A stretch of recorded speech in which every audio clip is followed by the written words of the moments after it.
Hi, I think we're back. Hello, everybody.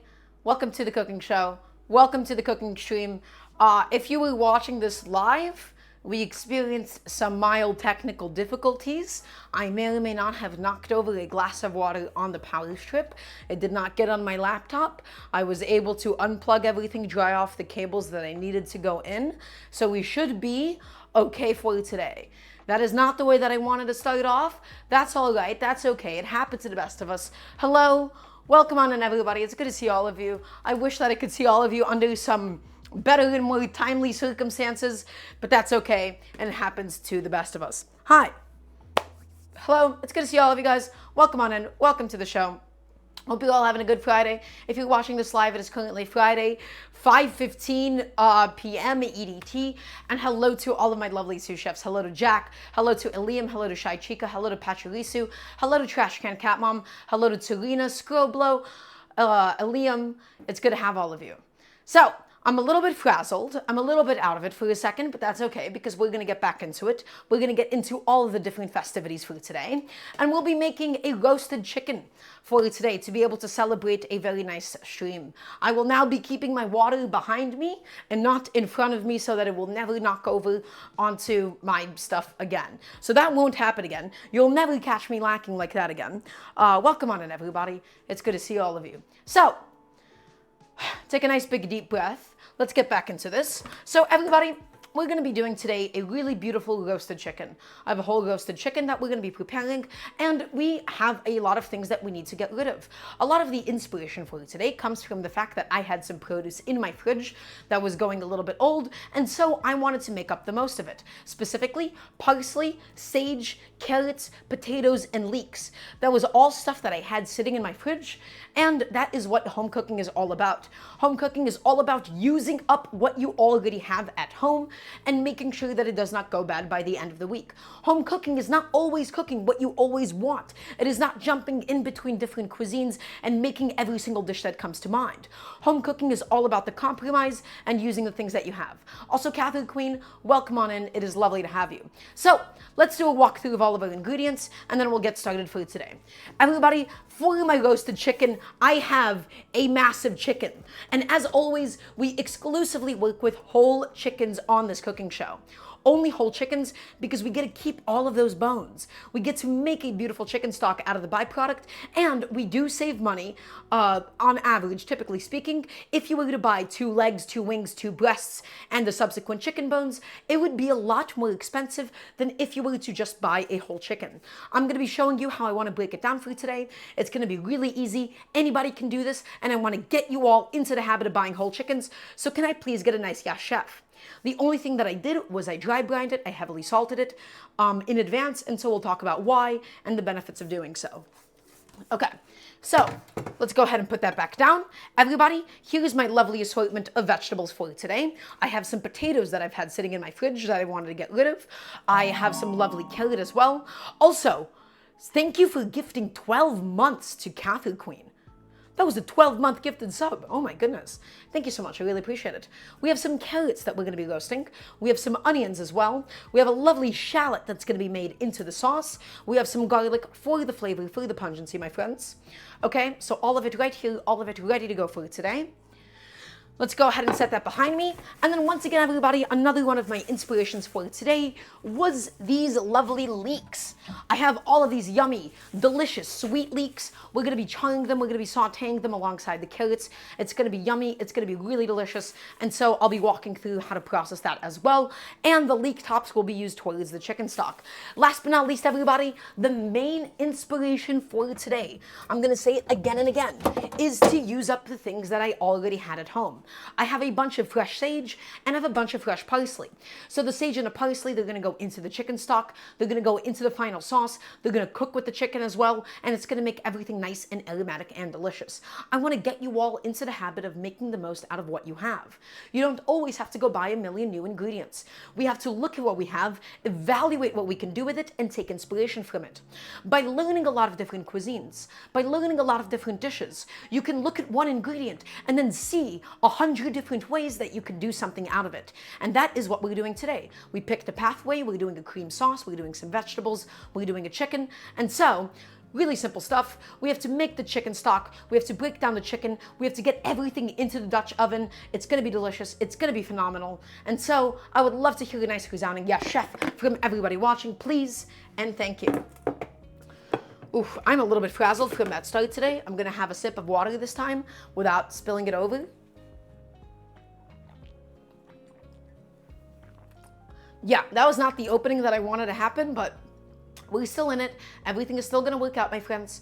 And so, a little bit of housekeeping really quickly. Everybody, if you have any cooking questions for me at all, it can be about this dish, it can be about something else, it can be about techniques, feel free to ask me. It can be anything about cooking and food. Second of all, if you'd like to see what we're making today at any point, you can always type in the chat, !menu, for a full list of all the things that we have going on.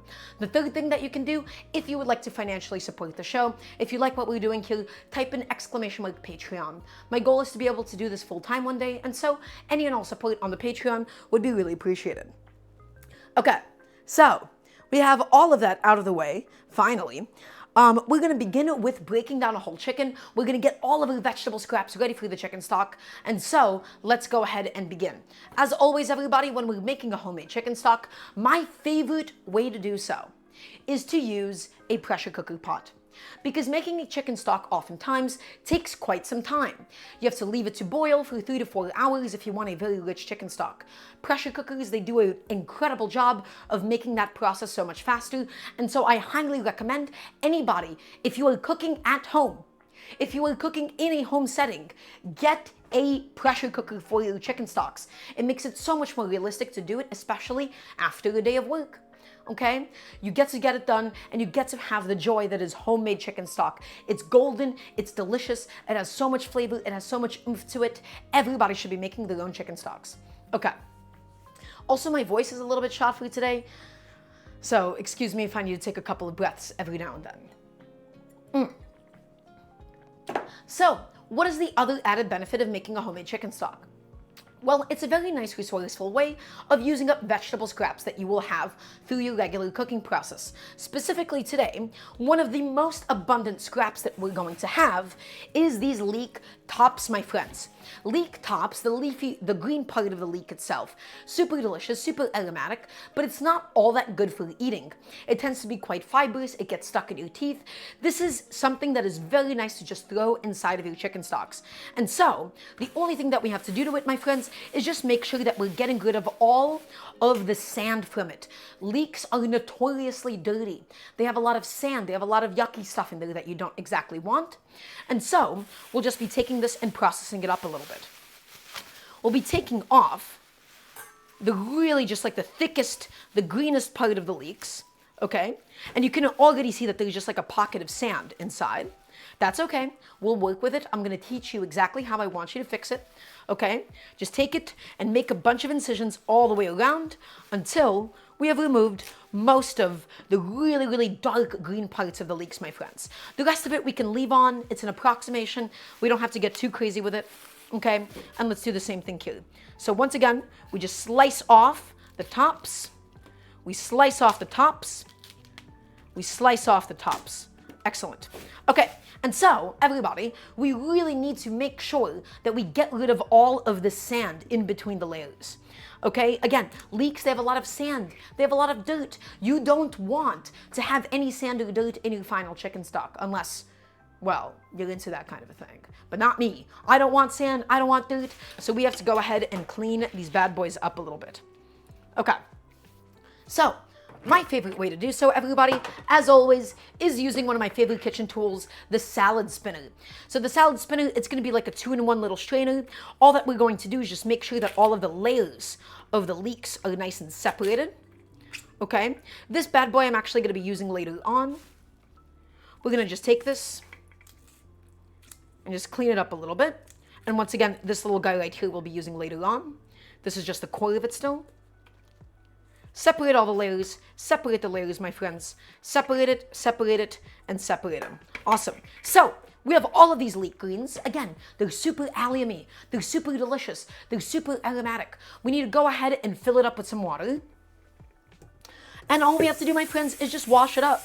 Wash it up, get all of that sand off of them, and then we'll go ahead and throw this bad boy into the pot. So please excuse me as I take a second to go ahead and do so. Just taking it, my friends, and washing it up, filling it up with some water.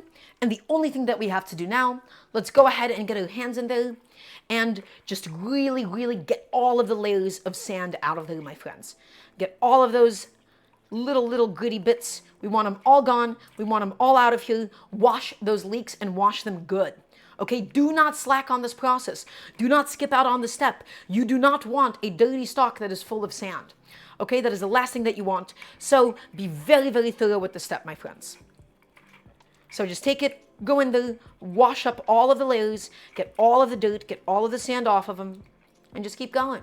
Just keep it going. Okay. Whew, I'm finally able to catch a breath. That was a crazy opening for today. I did not really want that to happen. And so, all that we're going to do, my friends, we pick up this basket of leeks. You can see we have so much sand, we have so much dirt that is stuck inside, that is stuck under all of it. Okay, I'm gonna rinse it out and then we're gonna give it one more pass until the water is clean. And then alternatively, we could dry it off, but because of the fact that it is going into a chicken stock, it's not important to dry it off. We will still need the salad spinner though, for when we do the rest of the leeks. Okay, all right, got that all sorted, and let's go ahead and wash them up again. Dara, I'm about to embark on an 18th century journey for onion pie. It involves potatoes, apples, onions, boiled eggs, and spices. That sounds kind of yummy, I guess. The apples in there are kind of a dissonant inclusion, but otherwise, I think it sounds pretty good. Jack, you asked me, Chef, at what point should I throw away my leeks? Once they start to go moldy and soft and squishy, right? That's usually a good indication that your vegetables are a little bit past prime. That's when I would personally start to toss them. And up until then, I feel like they do last quite a long time in the fridge. Okay, so get in there, my friends, and give them a good old wash. Also, Gondo, are you leaving? If so, I hope you have a lovely rest of your day today. Wash those leeks, my friends. Wash them good. Get all of that sand, get all of that dirt off of them. Get them out of here. Okay, and we'll pick up this basket one more time. And once the water no longer has any sand in it at all, we can go ahead and add them into the stock pot for today. Seems like we still have a couple of grains of sand. That's okay. It's going to need probably one more pass with some water.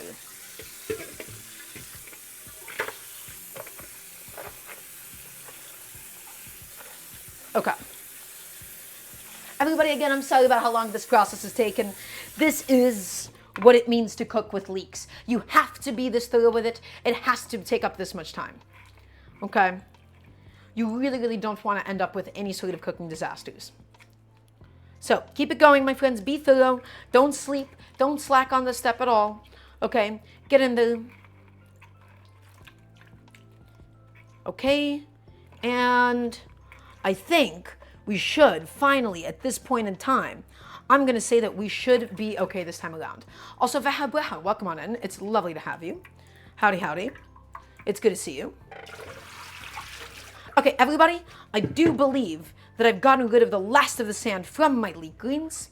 And so all that we're going to go ahead and do together is we're going to go take it and throw this into the stock pot. All of the lovely leek greens. Again, normally these are too toothsome, these are too fibrous to eat on their own. But in a chicken stock, they will add in so much flavor and so much aroma. And this is one of the best ways to make use of it. Okay, just being very, very thorough, really, really inspecting it for any little grains. Add it into the stock pot, and we can go ahead and move on with everything else that we need to do today. I'll just take this and wipe this off a little bit. Fried leeks are very good. I absolutely agree, Patricia. I love fried leeks. We're going to be doing some like really basic sauteed leeks today with some carrots, and it'll be delicious. It'll be really yummy. Okay, so wipe off my cutting board, and now let's go in with the rest of my vegetable scraps, my friends. So we have carrots. Carrots have so much flavor they can also add into a chicken stock. Okay, so normally we would cut off the dried off tops and bottoms and throw them away. We're not going to do such a thing today. We are instead just going to go ahead, cut them off, cut off the dried off tops and bottoms, my friends. Cut them off, awesome. Cut them off, and cut them off. These carrots we will be cooking with later on today. I can go ahead and just set this behind me. And all of these carrot tops and bottoms, my friends, after, of course, they have been thoroughly washed, that can go into the stock pot as well. This is why making a homemade chicken stock is so satisfying. You get to use up all of these leftovers, my friends. All of these leftovers that would normally just end up being thrown away. Using all of these for a homemade chicken stock, you get to create something very magical, very aromatic, and above all else, incredibly resourceful. We don't have to throw things away. We get to make the most out of our scraps, okay? So I can go ahead and put my leeks behind me because we're not gonna need these little guys for a little bit. The next thing that we're going to need today, my friends, is gonna be some parsley stems. We're gonna be cooking with parsley. Parsley stems have so much aroma. Let's go ahead and add those into the chicken stock as well. Let's get a nice big bundle of parsley stems. And everybody, it is going to be time for perhaps my least favorite kitchen task of all time, which is, it is time to pluck them. It is time to pluck a whole bunch of parsley stems, my friends, and so this would be a really good time to ask me any and all questions if you have them, because this is just going to be a lengthy process. Just take each and every single one of these little guys and pluck them. And pluck them and pluck them and pluck them. And we're going to keep going until we're left with nothing but stems and leaves completely separated. Hi, I'm going to take off my hair tie for this actually. I would like to have my hair down for this. Hi, it's going to have all of you. So, take it and pluck it, my friends. And you don't have to pluck this if you don't want to, but normally I don't really like eating parsley stems. I find them to be a little bit too woody, too fibrous. And so, instead of once again throwing them away, it'll be used in our final chicken stock. So take it and pluck it. Take it and pluck it, take it and pluck it, my friends, and keep that process going. That's all. That's all that we got to get done together. It is good to see all of you, everybody. So, couple of heads ups. I don't think we're going to be using the original channel to raid this one anymore. Okay? I think we're just going to be on this channel from now on, here on out. So if you're here from Daramgar, if you haven't followed this channel, you need to check it out. So Windows Blue Screen of Death, is this the new channel? It is a new channel because we will be permanently moving away from the other one. Chef, how can I speedrun the leek process? Liam, there is no way to speedrun it. You have to in order to make sure that you get all of the sand off of it. But yeah, everybody follow this channel. Some of you might not be following it. You have to follow this one. It's so important, okay? Because going into the future, we have to move away from the other channel as a result of the fact that it's not ever going to be able to be Twitch partner because of when the account was created. And so I would love for this channel to become a Twitch partner. And so let's work through together. We'll get there, my friends. I miss my sub badge. I know, Windows Blue Screen of Death. I know. Me too. We're going to have to wait a very long time to get the full extent of the sub badges. It's going to be a big step back for a little bit, but that's okay. We're going to make it through, everybody. We're going to make it through. I'd really love to become Twitch partner. And so, these next few months, we're going to be back on the grind. Also, Windows Blue Screen of Death, thank you so much for the sub. If anybody is just now tuning in, remember, this show happens every single Wednesday, Friday, and Sunday. Random question, Chef. What is in your eyes the best carbohydrate? Jack, these are incredibly subjective questions that I don't feel like are very good for me to answer. And that's just because it's entirely preferential and contextual. Sometimes I really love rice. Sometimes I want a potato. Sometimes I want pasta. It's not like I can say, oh, this is the one that I'll eat for the rest of my life, because, you know, sometimes I just want different things. So there is no ingredient that's better than another, right? There is no such thing. Sometimes I want pasta. Today I wanted potatoes. So we're going to be cooking up some potatoes today. So I hope that answers your question. I really wouldn't consider beans like a starch. I wouldn't consider them like a carbohydrate. I would consider them more as just a protein, a pulse, a legume. But yeah, in general, my friends, I don't really like comparing these kinds of things. There's always a place for just about every food, for every single dish. If anything, it's just a little fun thought experiment. It's kind of like a Facebook discussion. This is like a Facebook argument. It's the equivalent of people saying, oh, are salads soups and are tacos sandwiches? Right? There's discussions that are worth having, and I don't think that's one of them. So, keep it plucking, my friends. Keep it plucking, keep it going. We got to get all of this parsley ready for today, because I want to make sure that our parsley is nice and tender, okay? I don't want any tough woody stems. People say that the stems have flavor, and they do, and that's why we'll be extracting it into the chicken stock. The parsley stems are ideal for extraction, but the leaves themselves, that's going to go into the sauce. That's going to be the garnish for today. So, keep it plucking, keep it plucking, keep it plucking, keep it plucking, my friends. Keep it all going. We're almost done with it. We still have a few more stems to get through. I apologize for how repetitive this process is. Oof, I'm still so frazzled from what happened earlier today. That was such an unfortunate little incident that the two of us had. That us had, collectively, that is. So, just keep it plucking, my friends. Keep it plucking. The power strip, oh yeah, that's right, Soylent. The power strip has had a long day. It is exhausted. It wants nothing else to do with it. Okay. Almost done, everybody. Just a couple of more little stems for us to go ahead and get through, and then we can go ahead and put it all into the stock pot. So when we started the stream today at 5 o'clock, I dumped a glass of water on my floor and subsequently on my power strip. Luckily, I had a backup power strip, and nothing got electrocuted, but that was a mess. That was terrible. I spilled my juice. That's right. I felt like a kid again. I felt like a 6-year-old spilling a very big, tall glass of apple juice and seeing all of it just go down. Like $2 of apple juice. That's what I felt like. Oh, it was midstream, Tulina. It was absolutely, well, I guess you're talking about like directly, literally in the middle of it. But so I guess I'm lucky that it was very early on. Okay, so everybody, with that being said, I do believe that we have officially plucked all of my parsley off of its stems. Awesome. And that means it is now ready to go into the stock pot for today.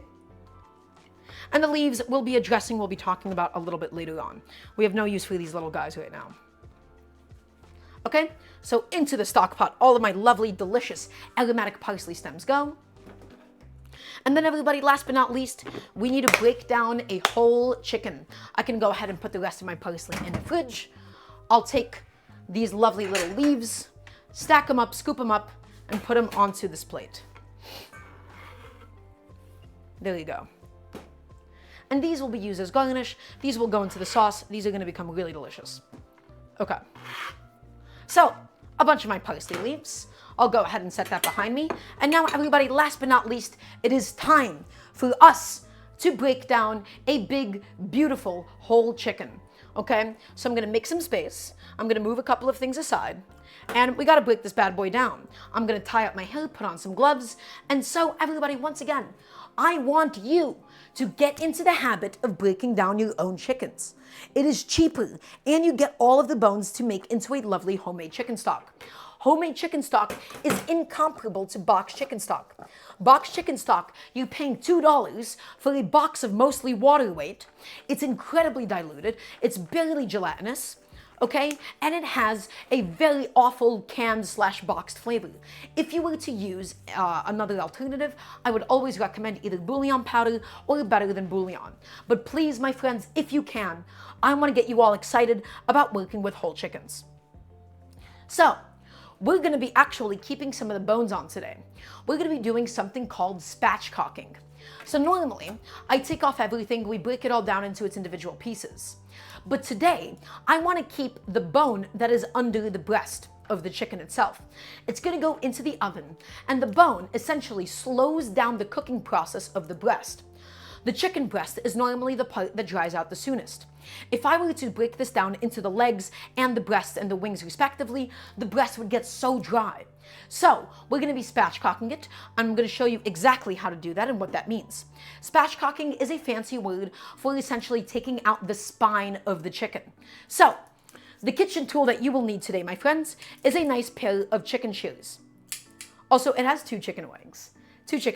So, everybody, nice pair of kitchen shears. Breast side up. We're going to flip it over instead. Okay? Here is the neck. Here is the backbone of the chicken. So all that we're going to need to do is pick it up by the tail end, and we're going to go on either side of the backbone of the chicken and just snip along. We are just taking out its spine, okay, Mortal Kombat style if I wanted to do the cliche food content thing. we're gonna rip out its spine, my friends, and subsequently the neck of the chicken as well, and split it open. Come take a look. Open it up. Awesome. Now, we're gonna go back on in and do the same thing to the other side. There you go, my friends. Just get in there and just snip off the backbone. Snip it off, snip it off, snip it off, snip it off. Get them all out of there. We have no use for the backbone except for our lovely homemade chicken stock. And now, my friends, you can see we have done an excellent job of removing this big old backbone and neck and tail, all of it attached to each other. Okay, so the only thing that we need to do is just make sure that we have no really, really big pockets of fat or anything, because otherwise it'll make my chicken stock a little bit too greasy. I'll take this and put this into my pot as well. Whole thing, my friends, whole thing going on in. Okay, now we have a couple of more bones that we can take out. Also, Liam, I really appreciate it. That's very sweet of you. So, everybody, here's another thing that we can do for this lovely chicken today. We can go ahead and take off the wing tips. We're going to be keeping the wings, okay, and it's going to be roasting alongside the rest of the chicken, but the wing tips have no meat on them. It's basically all bone and it's all cartilage. So, all that I'm going to do, I'm going to go back in with my kitchen shears and we're just going to split the joint. We're not cutting through bone. We're just going in between the joints, my friends. In between the joints, nice and easy. That's one. Give it a trim. Give it a little manicure, essentially. And that's two. And now we have both wing tips and it has all of that collagen. It's going to make that chicken stock nice and delicious. Into the pot it goes. Lovely. Okay? Now, we have some loose skin here, which I actually don't think is going to be that much of a problem. Everybody, it is time for us to now begin the final spatchcocking process. Super simple, super easy. Here's what we do. You see how it's not lying flat? You see how it's propped up a little bit? We're going to be essentially smashing the breastbone all the way down. Okay? So we first take out the backbone, and now we put pressure, we give it a little bit of a massage, just like so, and now the chicken is gonna lie flat. This way, it's gonna be cooking a lot more evenly when it goes inside of the oven for today, my friends. So, one beautiful chicken, nicely and properly spatchcocked, all ready to go for today. We could remove the wishbone, but honestly, I don't think I personally care enough to do so. I think that's gonna be a little bit too much effort. The only thing that I am considering doing at the moment is to split this in half, just to help it cook a little bit easier, but I don't actually think it's going to be that worth it to do so. I'm considering the validity of my statement. Do I want to split this in half so that it's easier for us to take it out? And the answer that I've decided on is no. I don't think it's that important. I think it's okay for us to just kind of leave it as it is. And so I'm going to take this bad boy, scoop it up, put it back onto my sheet tray behind me, and that chicken is all ready to go for today. So this chicken stock is going to be a lot looser than usual. It's not going to have as many bones going into it, but it's still going to be delicious. So I'm going to have a little sip of water. Excuse me. And so everybody, what do we have inside of this pot and why are we doing this? We have my leek scraps, my carrot scraps, my parsley stems, as well as my chicken neck, as well as the chicken wing tips. Okay, we're gonna make a delicious homemade chicken stock to then boil down. We're gonna cook it down and make it into a really delicious cream sauce today. All of that collagen, once heated to a certain point, is gonna become gelatin. It's gonna make our chicken stock nice and flavorful, nice and delicious. And so that is all that we need. Parsley stems, carrot, leek, and chicken bones inside. If you have other vegetable scraps, this would be an amazing time to go ahead and add them in. But in the meantime, my friends, we're going to take this bad boy, put him on high pressure for 50 minutes or so. I have just about 1.5 quarts of water inside. We need this to be less water because we don't have a lot of bones. If we have too much water, my chicken stock is going to be too diluted. So, everybody, once again, 50 minutes at high pressure inside my pressure cooker. Is the meat just to flavor the sauce? Well, no, we have the entire whole chicken, which we will be roasting and cooking up today. So, hi, hello, everybody, my chicken stock is currently going. Now we have to go ahead and preheat our oven for today. For today, I am going to be choosing intentionally a low temperature. We're going to be doing something around, I want to say 350 degrees. Okay, so let's go ahead and get that started. And I'm gonna explain to you why 350 degrees and not 450, and my problem with a lot of roasted chicken recipes. So, I'm gonna take a second to clean up my station. I'm gonna go ahead and just put this away really quickly. Put away my cutting board. So, everybody, I want you all to take a look at Mr. Whole Chicken. Okay? And this is a really, really important bit of cooking advice that I'm about to give you. So I need to hear a nice resounding yes, chef, please, and thank you. I need your attention for this one, okay? I'm gonna actually take out the kitchen shoes and I'll wash out my hands really quickly while everybody is busy saying yes, chef to me, please, and thank you.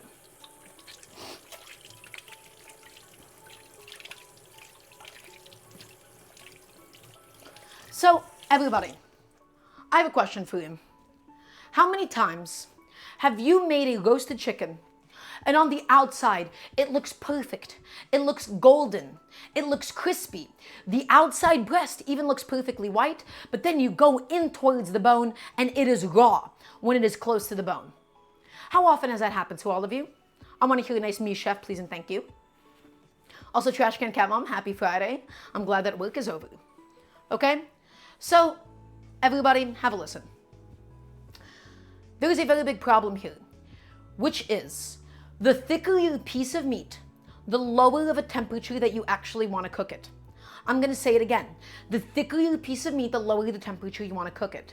If you take this chicken and you put it into a 450-degree oven, you are going to end up with meat that is overcooked and dry on the outside and undercooked on the inside.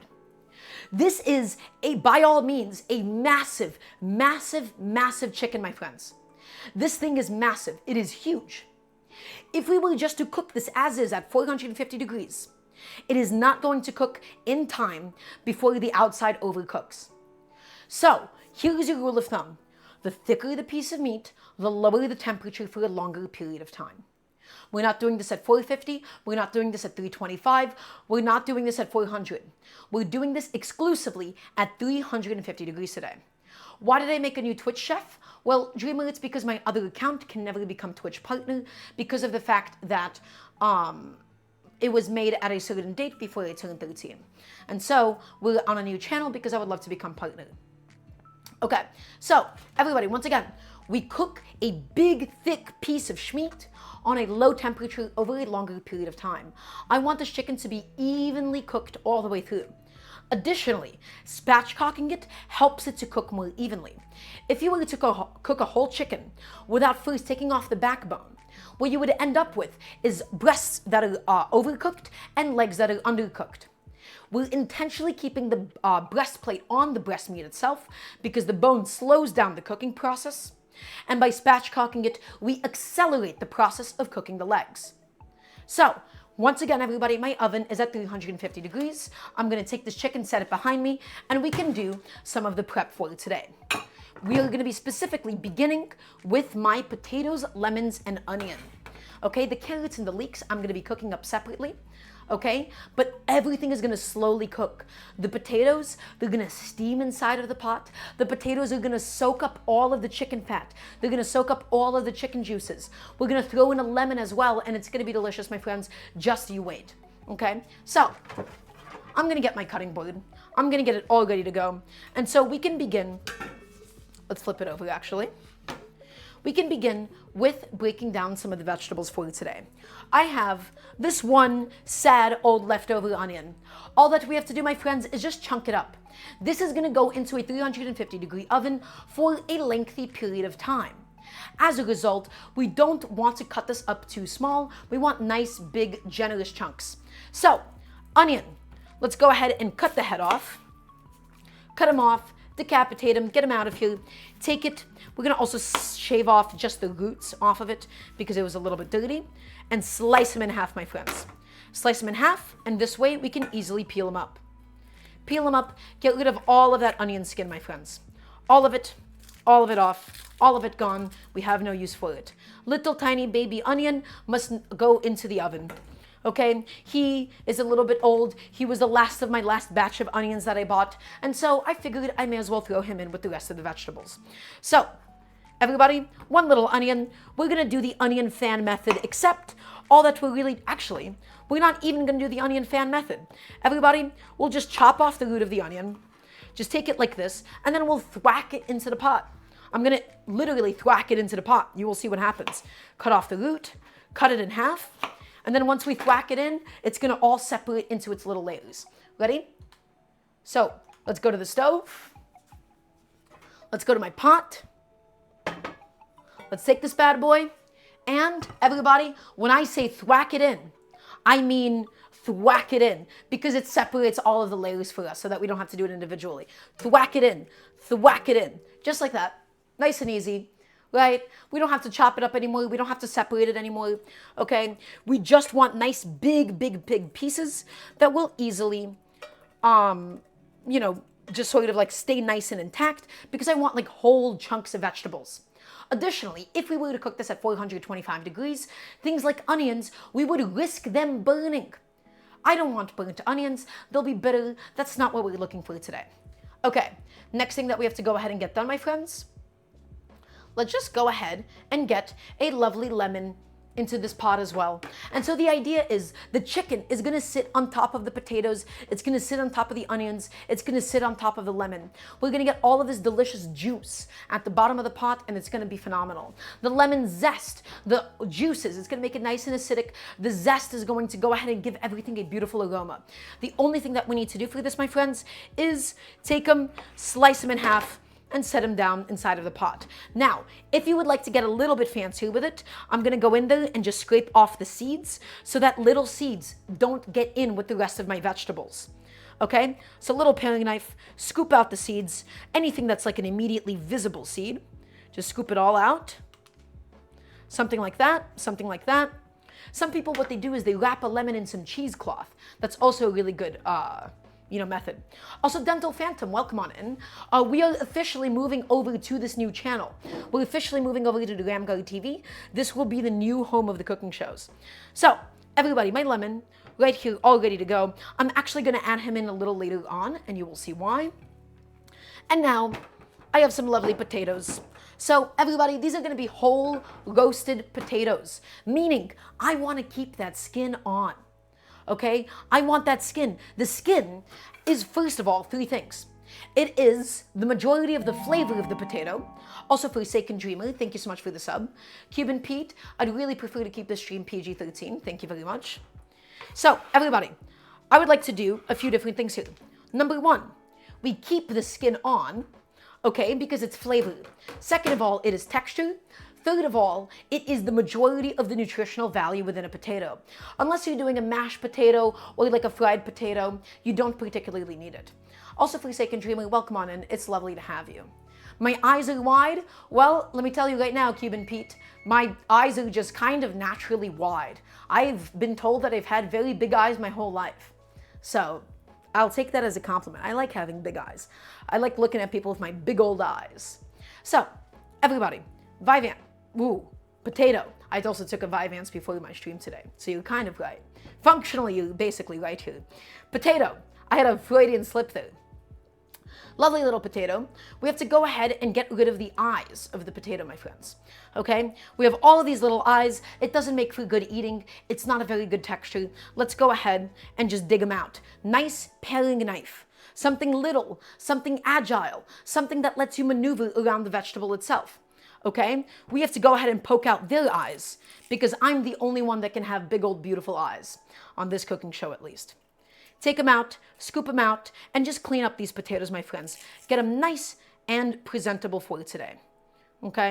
And I want these potatoes soft. They're not gonna get crispy, they're not gonna get charred, it's not gonna be the best texture, but they're just gonna be soft and yummy. My friends, don't over-optimize everything in a kitchen. Not everything has to be the perfect fried potato. Not everything has to be cooked separately. It's okay to let things cook together sometimes and not have the optimal texture. It's a roasted chicken at the end of the day. Okay? So let's not go too crazy with it. Everybody, one potato down. Let's go ahead and keep on processing them up. Get all the little eyes out. Get all the little eyes out. And just clean them up. because the eyes, they have a bit of a grassy taste to them. They sometimes also have dirt stuck in them. It doesn't make for good eating. And everybody, above all else, this channel is about good eating at home. Okay, you see that? You see those eyes? Dig them out, my friends. Dig them out. Get them out of here. They have no business being a part of the show. Okay? Peel them up. Awesome. This potato is a little bit nastier than the others. And keep it going, my friends. Keep it all going until we are left with nothing but beautiful golden potatoes. There you go, my friends.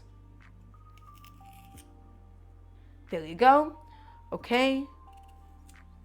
There you go. And a couple of more left.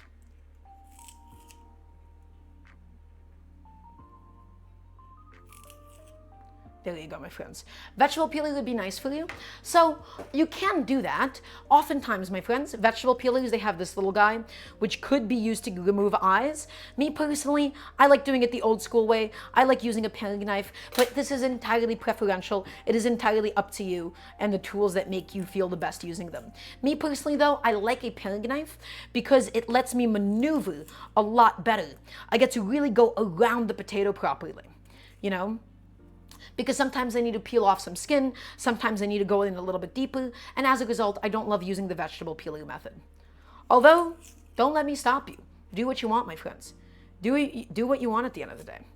Okay, this little guy had to go as well. We have an iron there that we need to dig out. We have an iron here that we need to dig out. And we're almost done, everybody. And then we just have to chop them up and get them thrown into the pot. Okay. I think that should be all good to go for today. Let's go ahead and get all of the eyes off of our cutting board. Let's get them out of here and put that into my Dutch oven as well. Excellent. Do I still do Smash commentary, Chef? Dreamer, the answer is I would like to. It's kind of difficult because unless you're like one of the quote-unquote top commentators, they don't particularly help you out with travel. And this is my passion project right now. This is the thing that I'd love to take off. So, Dreamer, the answer is I would like to be doing it a little bit more. I'm incapable of doing so at the moment, but one day I think it'd be nice to go back to it. So, everybody, I want nice big chunks of potato inside of my final product today. Because if I have too small of a chunk of potato, it's gonna get overcooked, it's gonna stick, and it's gonna turn into mush. So, nice, big, chunky potatoes, my friends. Just like so. Big, big, big chunks, just like this. Lovely and lovely. All the way through, just cutting them into some nice big, flat rounds. Also, if it's not perfect, that's okay too. The more even that you cut it, the more even it's gonna end up cooking. But at the end of the day, you are allowed to dictate how you wanna cut your own potatoes, right? So, take them, chunk them up. And these are just white and gold potatoes. I don't want to use Idahos. I don't want to use russet potatoes. They're a little bit too starchy for something like this. The reason why I love white and gold potatoes is because they're almost custardy. They're very smooth. They're really creamy. Okay? And so that is going to be a much more favorable texture inside of our final product today. So take all of my chunks of potato, throw them inside of the pot for today. And we have a few more things that we just got to go ahead and toss on in.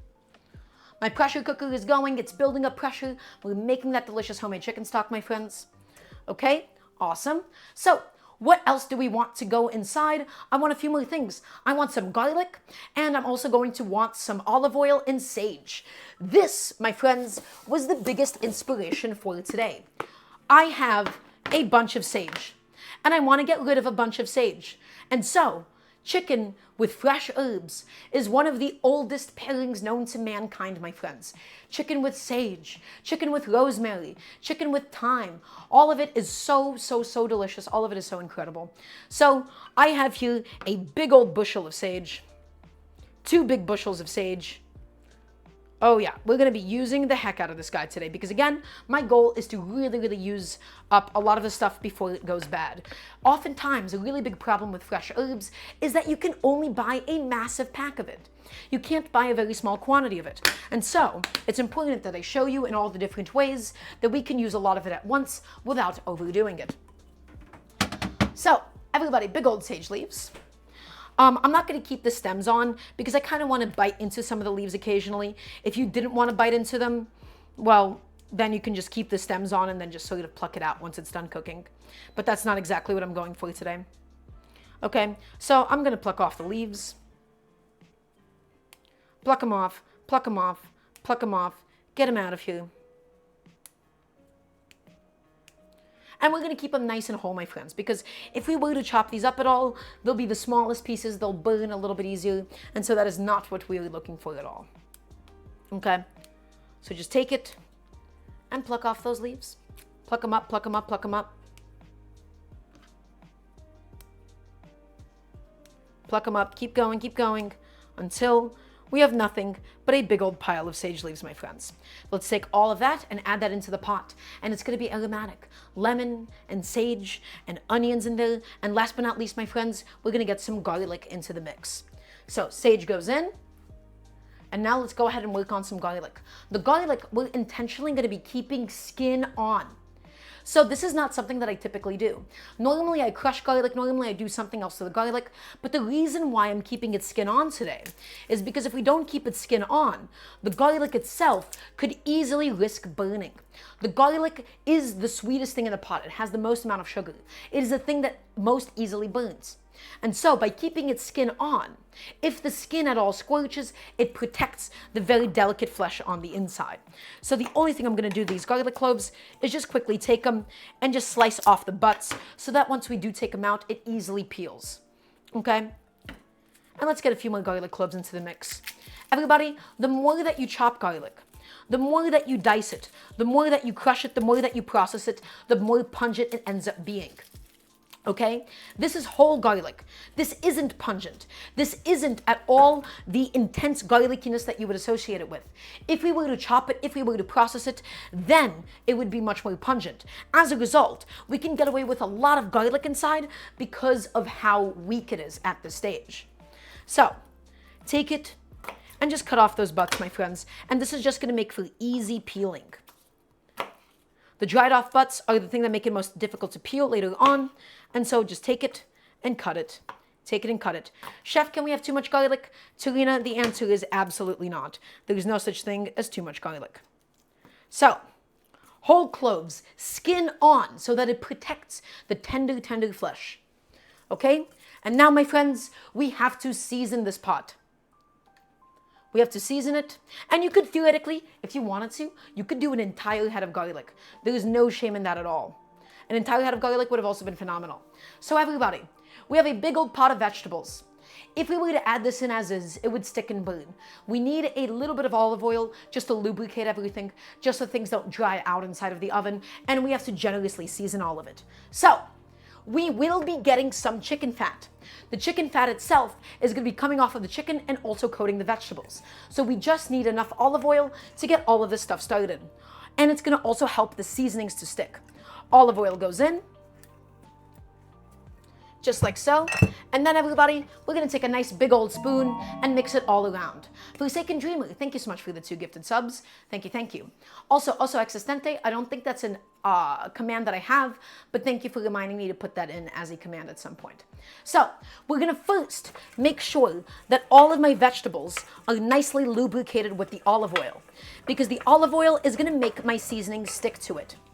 Everybody, this is another benefit of doing low temperature cooking. If our oven was at 450 and we added spices, the spices would burn. But because of the fact that we're at 350 degrees, we add salt, we add pepper, we could add paprika, we could add any amount of seasonings that we would like, and it won't burn. Doing a slow roast at 350 degrees is the key to a dish like this. Okay? There's recipes that say 425, 450, and I say no. I say that it is complete nonsense. I want tender, sweet vegetables, so let's go ahead and generously season the pot, my friends.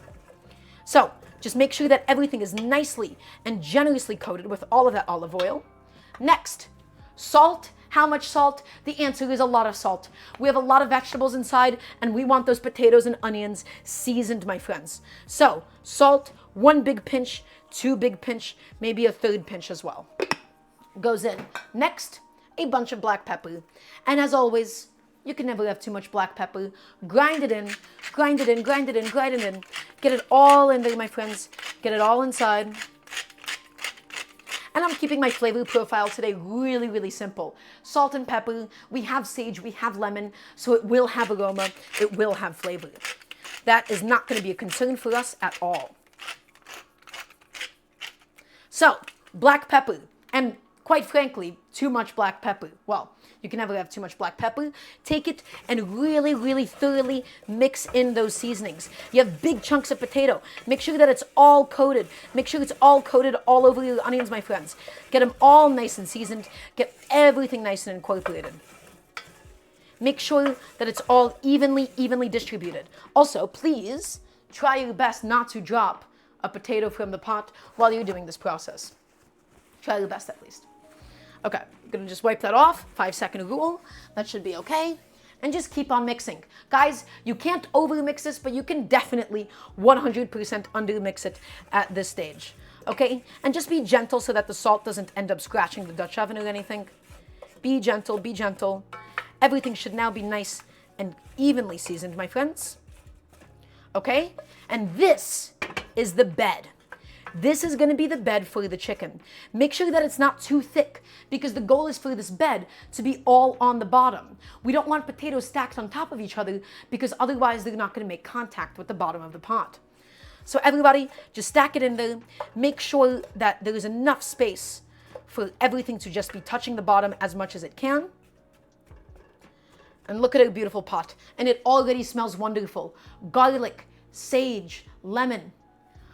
Rondo, how do I keep my Dutch oven clean? Amazing question. We never scorch anything. We never burn anything. We heat everything up medium and low. I promise you, just good maintenance, good practices is all that you need for a beautiful Dutch oven quite like mine. That's all that you need. Also, you could use a couple of cleaning agents. I could talk about those a little bit later on. But medium, low heat. Always, always, always. I never, ever do high temperature cooking in it because it will damage it. Tarina, buy cheap vegetable peelers. Ideally, a carbon steel one if you can dry it off in time. But otherwise, just buy the cheapest one. Do not buy a nice vegetable peeler. Everybody, I need to hear yes, chef, right now. Vegetable peelers are made to be thrown away. They're not built to last. Do not buy expensive ones. This is a cheap Victorinox vegetable peeler. I got this thing a year ago. I'm going to replace mine every 2 years or so. This cost me maybe at most $10. Okay? Cheap vegetable peelers exclusively. Thank you very much. Okay. Everybody, the last thing, I didn't need my lemon coated in the spices. The only thing I'm going to do is also just nestle in my lemon as well. Beautiful. Look at this bed. We're going to have delicious potatoes, my friends. It's going to be phenomenal.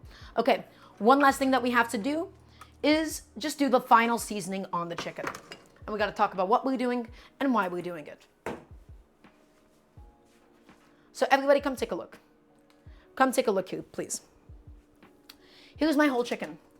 So something that we did before the show is we did something called dry brining. I need everybody's attention for this. Dry brining is one of the best ways to elevate any chicken dish, any meat dish. All that it is a fancy term for salting something in advance. And it does two things. First, the salt is water soluble, and so it penetrates the meat itself. Instead of just having seasoning on the outside, it gets in there, it gets in deep. The second thing that it does is it actually makes the chicken juicier. It increases the moisture retention. At first, it draws out some water, but it makes the chicken to hold on more moisture as it cooks. As a result, let's say we accidentally overcook the chicken, it'll still be decently moist. Doing this a few hours in advance with a whole chicken, 6 hours, 8 hours is ideal. I did mine 2 hours in advance, not ideal, but it'll still be delicious.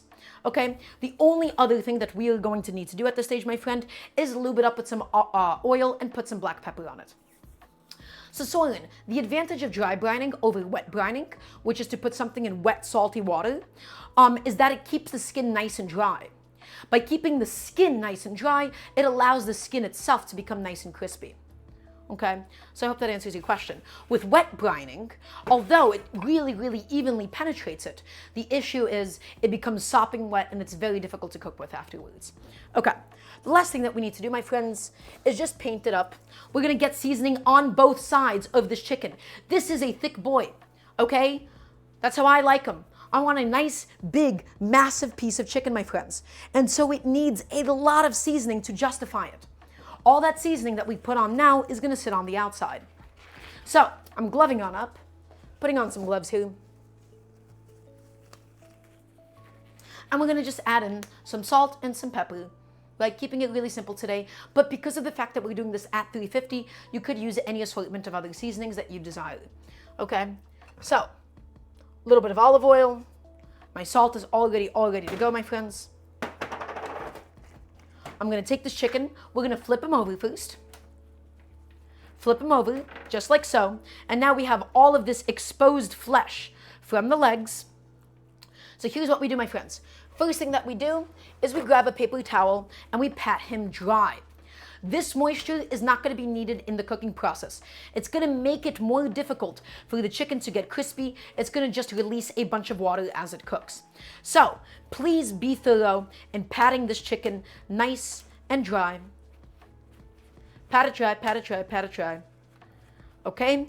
Lovely, beautiful. And now, my friends, it is time for us to properly lube up Mr. Chicken.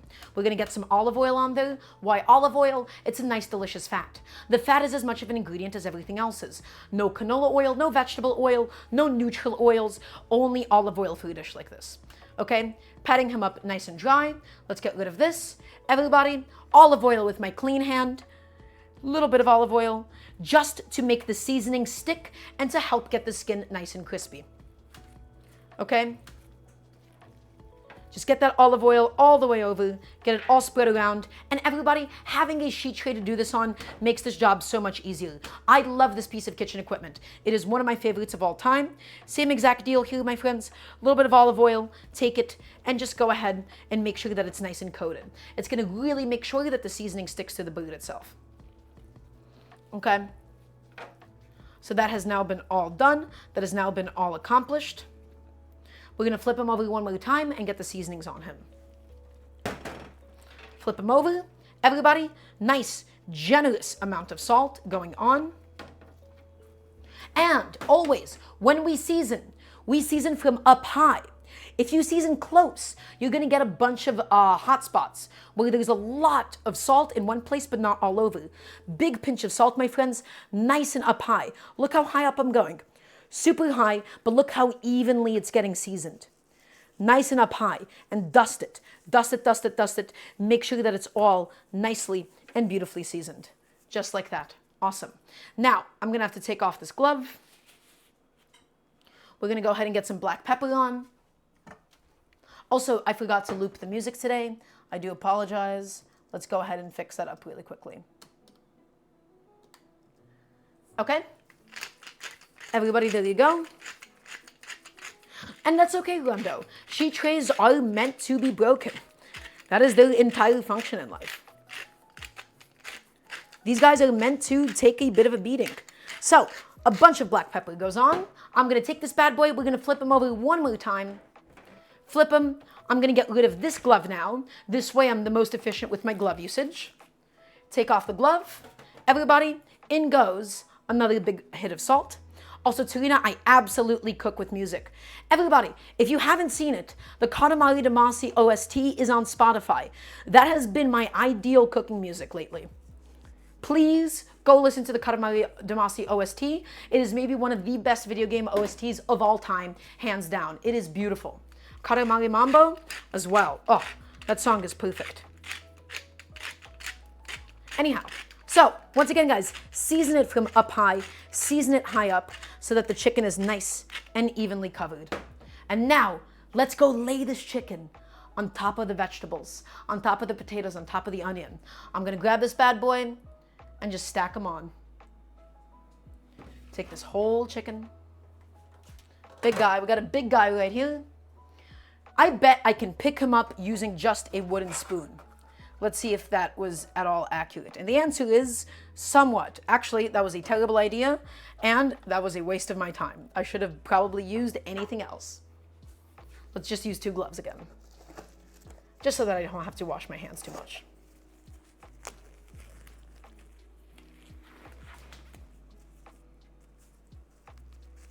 Okay?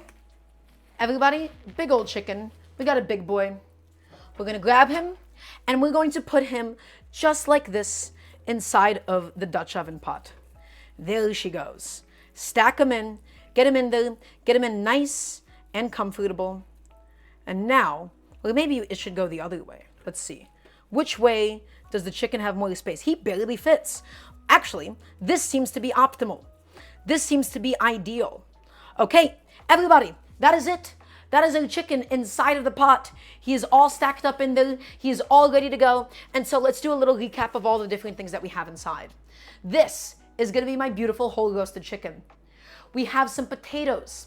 We have some onion. We have some lemon, sage, and garlic, all mixed up on the bottom, and we've created this beautiful Bedford mystery chicken. The chicken has been dry brined. He has been spatchcocked.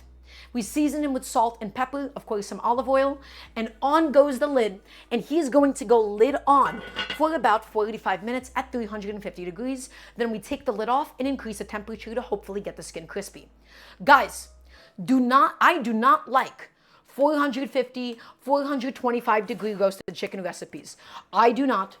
Because by that point, the skin is overcooked, the breast on the outside is overcooked, and the inside is raw.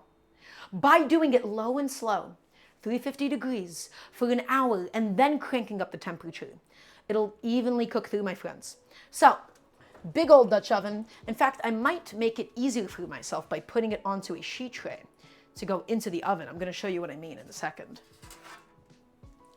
I'm gonna just grab this guy instead, and let's see if this fits. And if this fits, that will be optimal.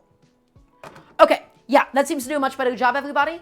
By putting it onto the sheet tray, it's gonna be so much easier for us to slide this thing in and out of the oven, okay? Because while the handles are helpful, we are gonna be putting it in vertically. We put it in vertically because the chicken is laying inside vertically. If I were to have the legs on the left and the breasts on the right, oftentimes ovens do not actually heat up all that evenly. Ovens have hot spots and ovens have cool spots. And the hottest point tends to usually be in the back of the oven as well. So I'm making sure that my legs are going to be facing the hottest part of the oven. My chicken breasts themselves towards the coolest part, aka near the door of the oven. And lid on, 350 degrees, and we're gonna do this for about 45 minutes or so. We will soon get another internal temperature probe through my chicken. It's gonna make it a lot easier. So let's go ahead and get this bad boy in to the oven. It's a big, heavy pot, my friends. So be careful, use your strength. Make sure that the space is cleared out. This is not the world's easiest kitchen task, okay? It's a big old, heavy pot. So, 45 minutes. And yes, the Dutch oven will mitigate that rundown. That is why we cook it in the Dutch oven. Also, Forsaken Dreamer, thank you so much for the $5 donation. That's very appreciated. Thank you, thank you. Yes, the Dutch oven itself is going to help to keep the heat inside of the oven. While it does mitigate air circulation, what it's going to really effectively do is just make sure that things do somewhat cook and steam evenly inside. Okay, so kitchen timer. We're gonna set this on 40 minutes, maybe 45 minutes. It's a very big chicken. This chicken is gonna take a lot of time. This chicken is gonna take a lot of love. It's gonna take a lot of affection, my friends. So be patient. We gotta be patient. So, as always, when we cook at home, we clean at home.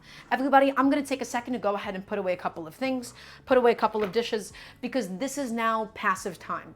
We're waiting for the chicken stock to be done. We're waiting for the chicken itself to cook up a little bit. So now take advantage of this. Take advantage of this and clean up a little bit so that you're not left with a massive mess at the end of the day. So I'm gonna be dumping out my waste bowl, putting a few things back to the original positions, put them back to where they belong, and we can proceed with everything else we have going on. But we'll still be making a cream sauce. We still have carrots and leeks today, G-Spent Gaming. So it'll all work out. It'll all be all right. That I can assure you of. Okay. Okay, let's put my salt and pepper away. And as always, everybody, when you cook at home, it's so important that your dishwasher is empty. We keep it empty so that we can go ahead and fill it up. If you don't have a dishwasher, make sure that your sink is empty as well. This would be the time to go ahead and knock out a few dishes. This is it, everybody. This is what we've been waiting for. This is the foretold passive time. Okay, so I'm gonna get this bad boy into my dishwasher, and I'm gonna get one more thing inside while I have a second. And I'll just be washing up my hands really quickly.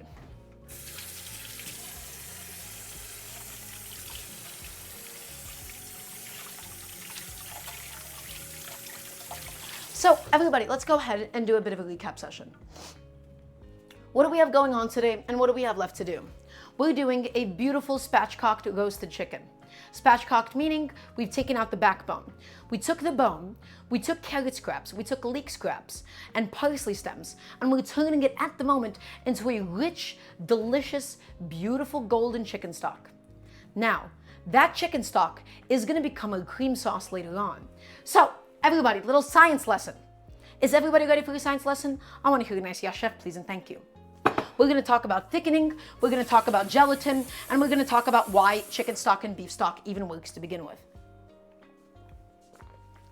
So, everybody, on a lot of the cartilage, on a lot of the connective tissue, on a lot of the joints of a piece of meat, okay, or on bones, there is a lot of something called collagen. Collagen is essentially this normally very, very tough to chew, very complex protein structure. However, here's what happens. A little bit of magic, a little bit of science. When you take this protein and you heat it up to a certain point in the presence of water, it becomes something called gelatin. The gelatin itself becomes water soluble. Well, not exactly water soluble, more like the gelatin holds onto the water. And that is what the process of making chicken stock is. We are extracting the collagen, heating it up enough in the presence of water, and turning it into gelatin. Then, once the chicken stock is made, we boil down the excess liquid so that it becomes really, really concentrated. The more concentrated it is, my friends, the more thick it becomes. Also, Dental Phantom, you're talking about it being healthy to eat. I'm actually gonna say, it's not like, there's a lot of things that people say, oh, this is a health food. The idea that chicken stock and gelatin being good for you because it's high in protein, this is a very big selling point behind bone broth.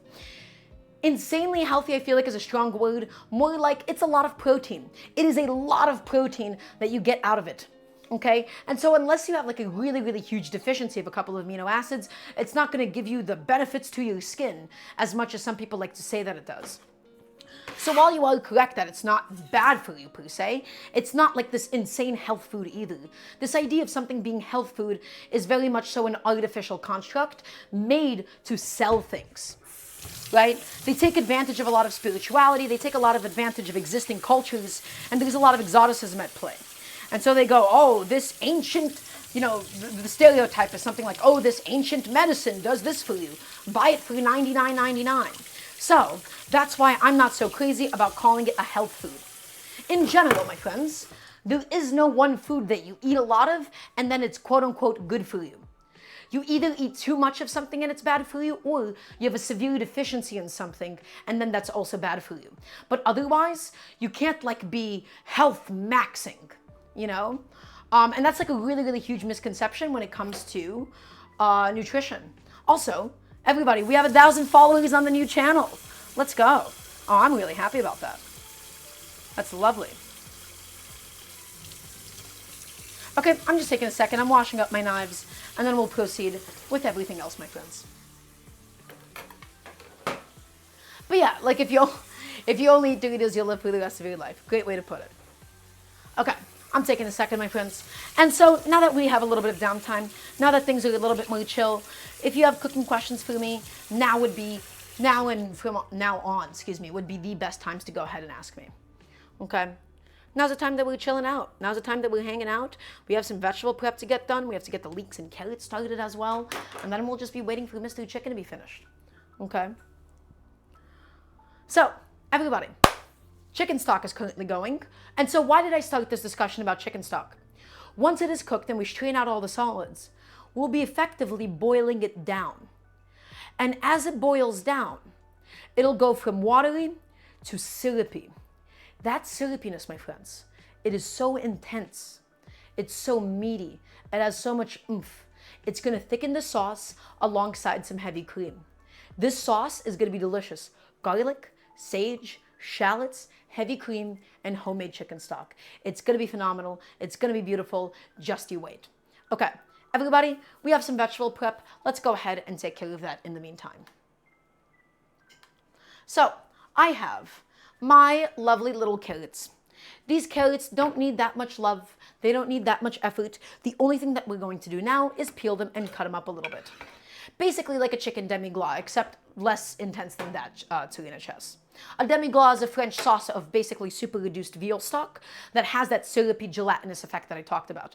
So everybody, I have these carrots. Here's the thing with these carrots. These bad boys, I don't want the skin on them. The texture is not going to be all that amazing for my purposes today.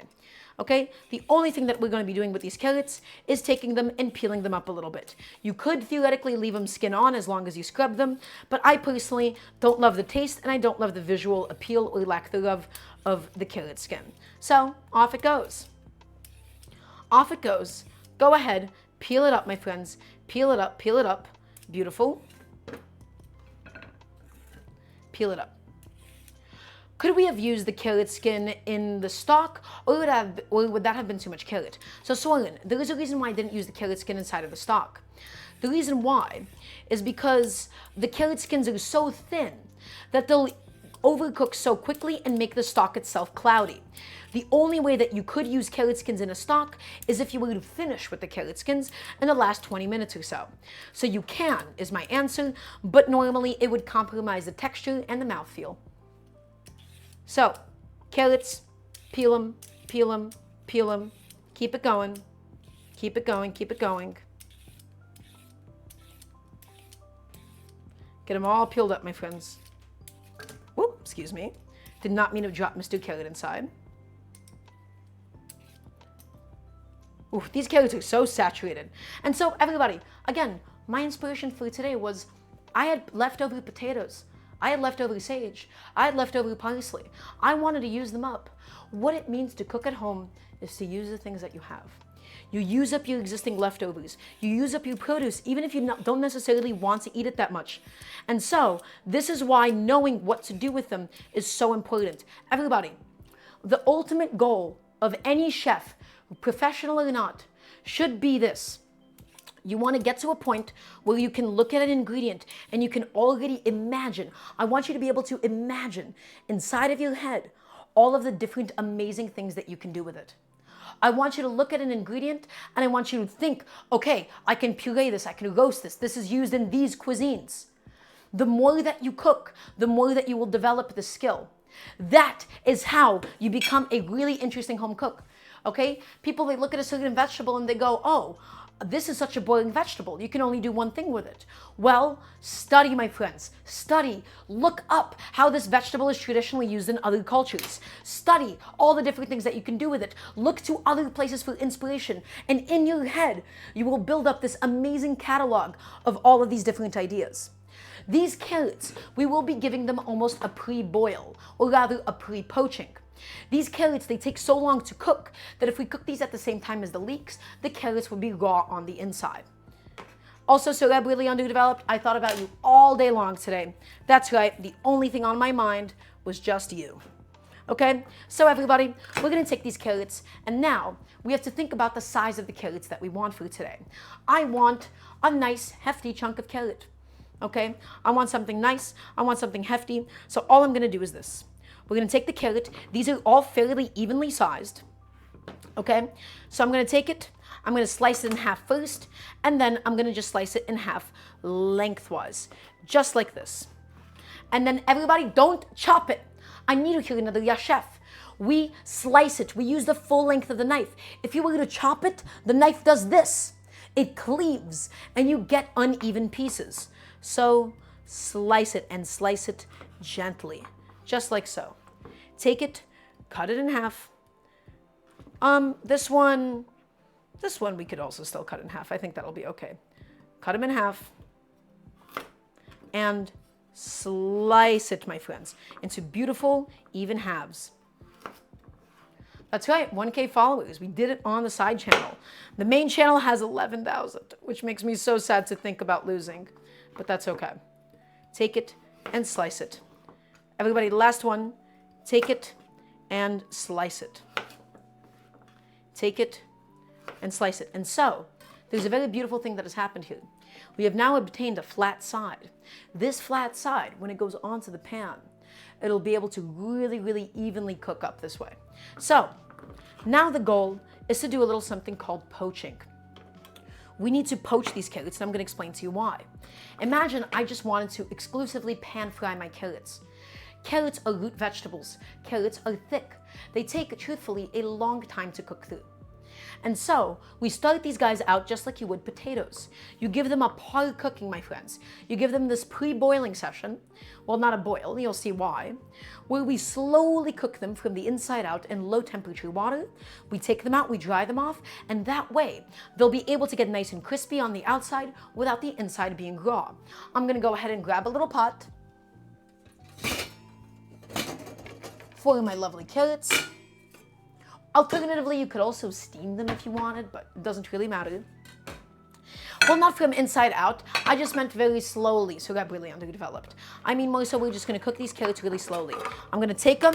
I've dropped my carrots maybe 15 times today. I'm losing my mind at this point. 5-second rule, I don't care. Take my carrots, put them into the pot, and we're going to go ahead and fill this up with nice cold water. Cold water, my friends. I mean it. Cold, cold, cold. Not hot, not boiling, but nice, cool water until all of the carrots are nice and covered. We're going to take it, set it onto the heat, and we'll talk about the mechanics of this. So everybody, come take a look at the carrot. Come take a look. Okay? Here's my stove. Here's my carrots. So, we need to start these off in cold water, and I'm going to explain to you why. Carrots are thick. Same exact thing as a chicken. It's thick and it takes a long time to cook through. If I were to start this off on aggressively boiling water, the outside of the carrot is going to go ahead and make it mushy. It's going to be mushy on the outside and raw on the inside. Nice cold water, and we'll go ahead and put in some salt. If you overcook these carrots, they're going to take in so much water and become sopping wet. Okay? Why was that emote so big?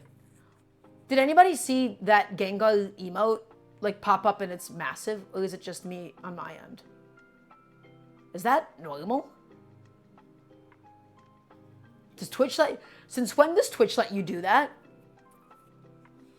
Guys, evenly salt it, heavily, heavily salt it, and so the salt is going to gently, gently penetrate into the carrot as it just cooks.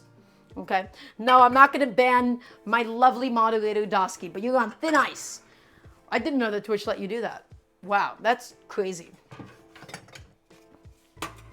Okay, good to know, I guess. So everybody, we're gonna gently, gently pre-cook the carrots. Once the water is simmering, we'll slightly lower the heat. We never want it aggressively boiling. Once it's gently simmering, we'll cook it for maybe roughly 10 minutes or so. The goal is not to cook it all the way to completion, but the goal is just to give it a bit of a head start, okay? They added it without giving anybody the ability to opt out. Oh man, I bet that's gonna cause some problems in Twitch chat for people. I love Twitch. What an amazing website. Okay, but you know what? Dosky is giving me money for it, so I don't know how many bits is it? How many bits is it to do that? I bet I could customize it. I just did not even know that this was a thing that you can do. So everybody, we must head back to the humble Leek. Remember what I talked about with the Leek? It has layers. It has layers that are sandy and dirty and gross and gritty. But what you get in exchange is something sweet and delicious and beautiful. I had leftover Leeks, and so this is what we're going to go ahead and do to them. So everybody, we're gonna go ahead and chop off the bits. Only 30, cost 30 cents to do that. All right, we'll fix that. Everybody, big beautiful Leek. We're gonna cut off most of the root, but still keep some of it intact, and I'm gonna show you why. So off goes the butt of the Leeks. These are my other chunks. We'll come back to those. Cut off the butt of the Leek. Beautiful. And now everybody, we're going to take these bad boys and just slice them in half lengthwise. All the way through. So you see, here's the length of the Leek itself. We're going to take it and cut it almost identical to how we cut the carrot, except I'm using a nice, thin, agile knife, just like so. And we've exposed the inside of the leek. Beautiful. My friends, try to keep this intact as much as possible. Keep this thing intact. And I'm going to explain to you why. Take it and slice it down the middle. All the way through. Try your best again, my friends. Don't separate the layers too much. Don't have it fall apart on you. Keep it intact. Or if it also falls apart, that'll be okay too. We'll figure out what to do with it. Take Mr. Leek, slice him in half. Lovely. Take Mr. Leek and slice him in half. Everybody, the goal now is to really, really thoroughly wash these little guys. These guys, they have so much dirt, they have so much sand stuck in between the layers. And so we're going to be gently washing them in between the folds. Okay? So I'm going to go ahead and take back my strainer, fill it up with some nice cold water, and we're going to go one by one and just rinse off my lovely little leeks.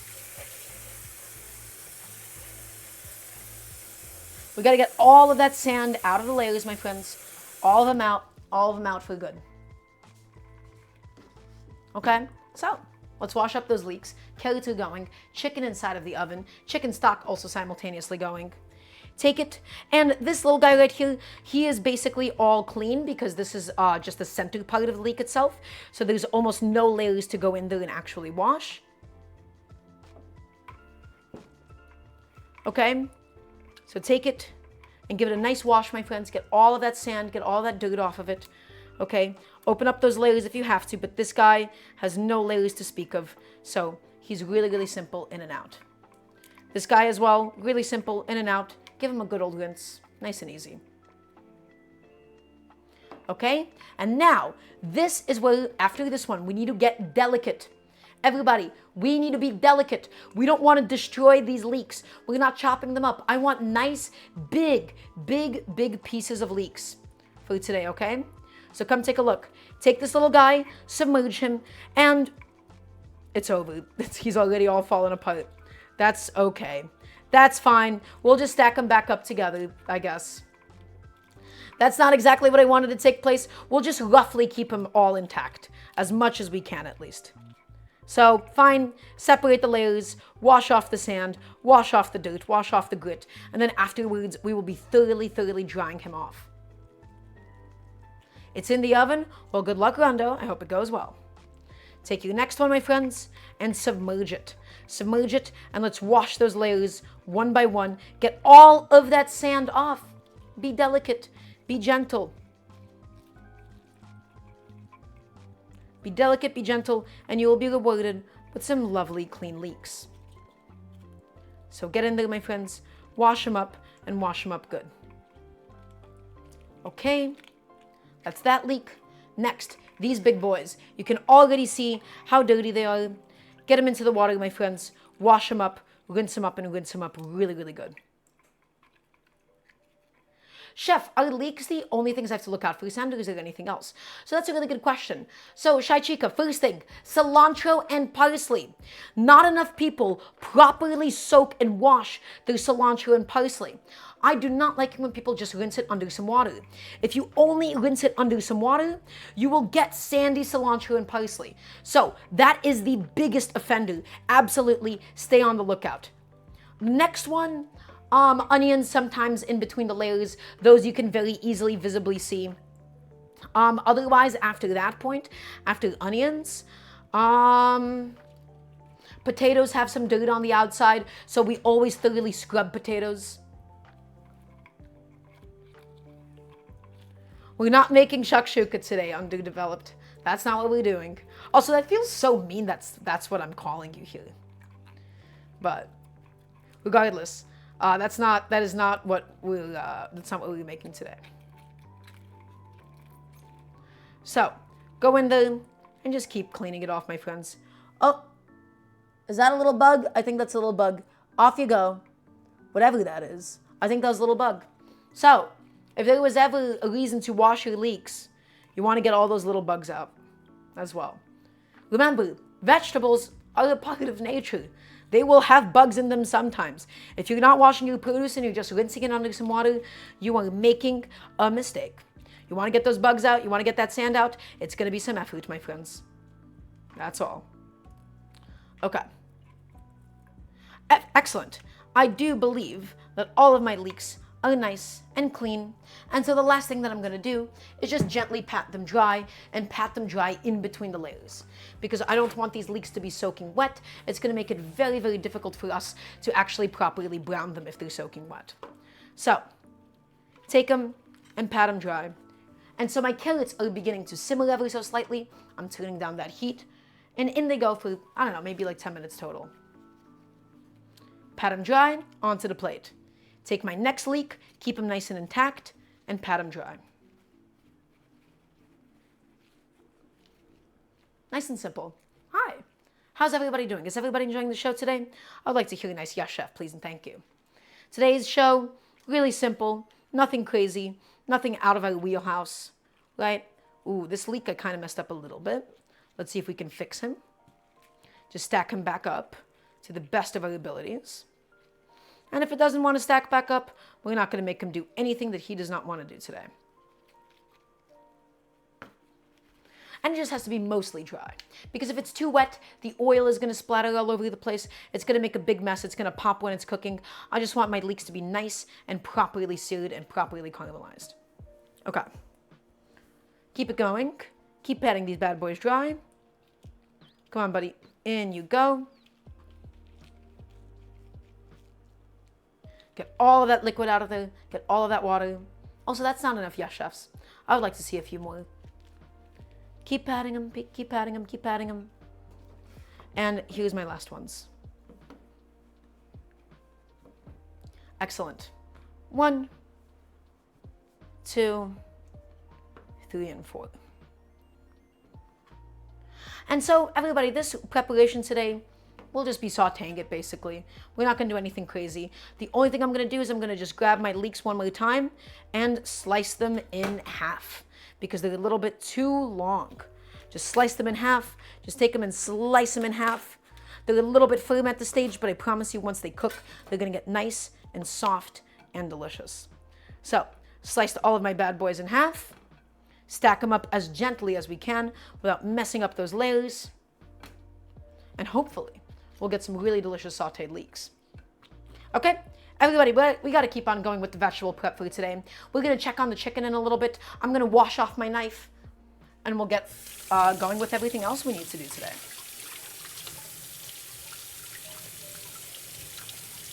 The chicken has about 20 more minutes left at 350 degrees, after which we will check out the internal temperature, probably pop it back in at 450. We'll see how the potatoes are doing on the bottom, and it's all going to come out delicious. Yeah, G-Spent, I'm also figuring that out. I'm a little new to cooking with leeks. I haven't cooked with leeks in quite some time, so I think I just agree with everything that you're saying to me. Okay. Everybody, so what else do we need? We need to get some shallots ready for the sauce. The shallots are going to melt in. They're going to make the sauce nice and sweet. They're going to make the sauce nice and delicious, nice and aromatic. And so we want to get a paper-thin dice on this bad boy. And I mean finely dice it. This is when you go get your sharpest knives. This is when we put in a lot of effort and a lot of attention to detail. So, shallot, just like an onion, my friends. Take this little guy. Once again, my carrots are going. Also, thank you so much for the gifted subs, Tarina. Thank you. That's very sweet of you. Take the shallot, cut off its head. Off it goes, my friends. Decapitate him. Next, what do? We take the shallot and we slice it in half like this so. Lengthwise. And now, my friends, once we have done exactly that, we can peel it. Also, thank you for another 2 gifted subs, Tarina. Thank you. That is so sweet of you. Peel them up, break them down a little bit as much as it goes. And now, everybody, once again, the goal of this process is to obtain a paper-thin dice on the shallot. We don't want chunks of shallot. The finer that we dice it, the more that it's going to contribute to the sauce itself. You don't have to use shallot. You could also alternatively use something like red onions, but shallots for something like this would really be ideal. They're so intense. They're so aromatic. So, everybody, Nice sharp knife, as always. And we fan him out, and we do the thinnest fan of our lives. We hold it by the root, and we fan him out, and we fan him out, and we fan him out, and we fan him out, and we fan him out, and we fan him out, just like so. Look how it's fanned out. Take it and dice it, and I mean a fine, fine, fine, fine dice. Slice, slice, slice, slice, slice, all the way through, my friends. We want the world's tiniest, most dainty, petite, delicate, little dainty shallots. Okay? Also, Dosky, thank you so much for the 2,000 bits. Oh my goodness. Thank you, thank you. That's very sweet of you. So take it, everybody, and dice it, and dice it, and dice it, and dice it until it's all super, super fine. Just like so. Excellent. I'm going to just grab these little guys and finish the job. Again, it is so important for your knife skills to be on point for this one, guys. Do not sleep on the step. Dicing your shallots this finely will result in them beautifully melting into your sauce. They're going to contribute their aroma. They're going to contribute their sweetness, okay? So please, please, please do not skip out on the step. Don't chunk them. Don't dice them. We want to get the world's finest mince imaginable. So take it and fan it out. Fan it out. And once again, everybody, super, super thin. Just dice it. Just dice it, just dice it, just dice it, just dice it, just dice it. All the way. And then we discard the root once we're done with it. And on to the next one. Does anybody have any questions for me in the meantime? Look at that shallot. Lovely. Dice, or excuse me, fan them out. Fan them out, fan them out, fan them out, fan them out. And one more this time. And once again, just dice it. Also, Cyber Golf Foods, welcome on in. Daramgar has never chopped anything. We're only slicing full length of the knife. Go nice and slow. Slice, slice, slice. All the way through. Gorgeous. So, everybody, once I'm done with the shallot, we're going to test out the carrot. We're going to see how Mr. Carrot is doing. And then if it is all done and ready to go to my liking, we will be taking him out of the water. My goal is just to make sure that my carrot is just barely cooked through. My knife barely goes into it. At the moment, it's not there at all, so it's not ready. Is there a heat wave next week, Mallory? Wait, is that a real thing? Is that actually happening?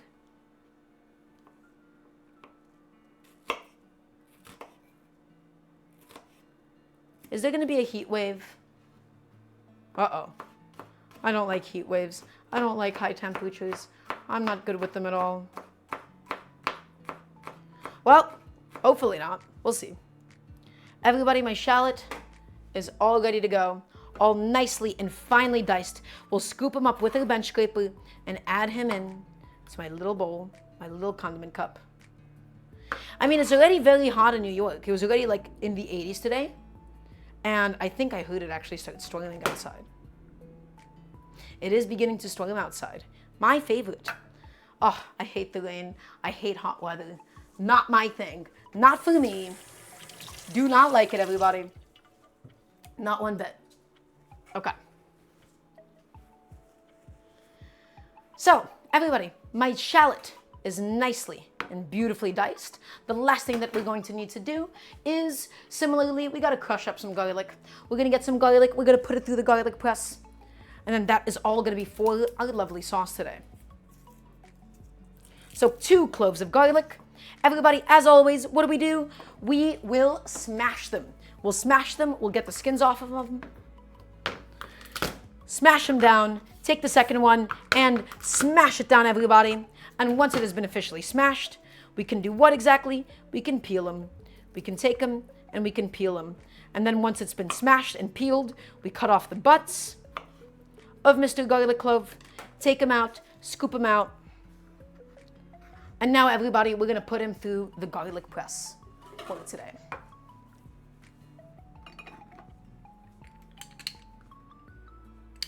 There you go. Take that and push them all the way through. We just need 2 cloves of garlic for today. It's not going to be a super massive amount of sauce or anything. So just 2 cloves is going to be perfect for at least my uses today. Take that, little paring knife, scrape off the rest of it nice and gently, and let's go clean this while it is still wet. If you don't own a garlic press, you are making a big mistake. They're so easy to use, they're so convenient, they're so quick.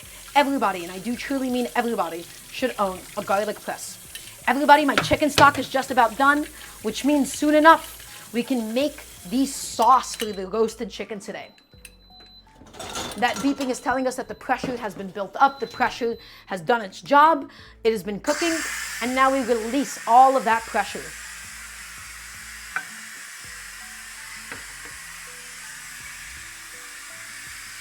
Hi. So, let's go check out the carrots one more time. Almost there, my friends. Maybe just a few more minutes, and then I'll be confident in taking them out. And once they're out, we'll be putting them on a plate. We'll let them steam dry for a little bit, and they'll be all ready to go for today.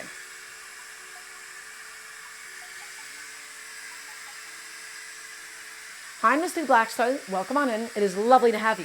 So, carrots, par cooking, leeks already ready to go, shallots ready to go, garlic ready to go. The last things that we need to do would be to dice the parsley, dice up the sage as well for the making of the sauce, and then we'll be all good to go, my friends. The chicken is currently inside of the oven as well, 350 degrees. It has a few more minutes before I want to go ahead and check on it. And now, we will just simply be revealing how the chicken stock is doing, how it's going, how it went. I'm really, really excited about it. And with luck, it'll be golden, it'll be delicious, it'll be aromatic, it'll be perfect for today. It's good to see all of you. Okay, how is everybody today? Hope you're all having a good Friday. Today, just going to be a nice cozy Friday night for me after the show. We started a little bit later because of the mishap that we had. Happened to the best of us. It's totally okay. Okay. The pressure is just about released. And everybody, I'm going to tell you right now, I think these carrots are perfect. I think these carrots are all done for today. So, here's what we're going to do. We're going to go ahead. We're going to grab a lid, wherever I decide to put my lid for today. I'm going to strain them, and then I'm going to put them on a sheet tray to steam dry. Steam dry, not steam dry. They're going to steam dry, and I'll explain to you why. Okay? So, we shut off the heat. I'm going to just grab this bad boy. The handles are hot. I'm going to go drain them out. And this was our pre-cooking stage, my friends. And again, why do we pre-cook it? We pre-cooked it purely so that the carrots themselves... Oh, actually, that doesn't work out all that well. Maybe I'll just use the steamer basket to dry this off. Yeah, I think that'll be a little bit easier. I'm going to go ahead and dump this down the sink, catching the carrots, straining out all of the liquid, of course. Oof. This is a little bit tricky to maneuver, actually. Let's figure this out somehow. Okay, I'll grab that. I'm going to go dump some of the water down the sink, and then the rest of it, it'll go onto my little steamer tray.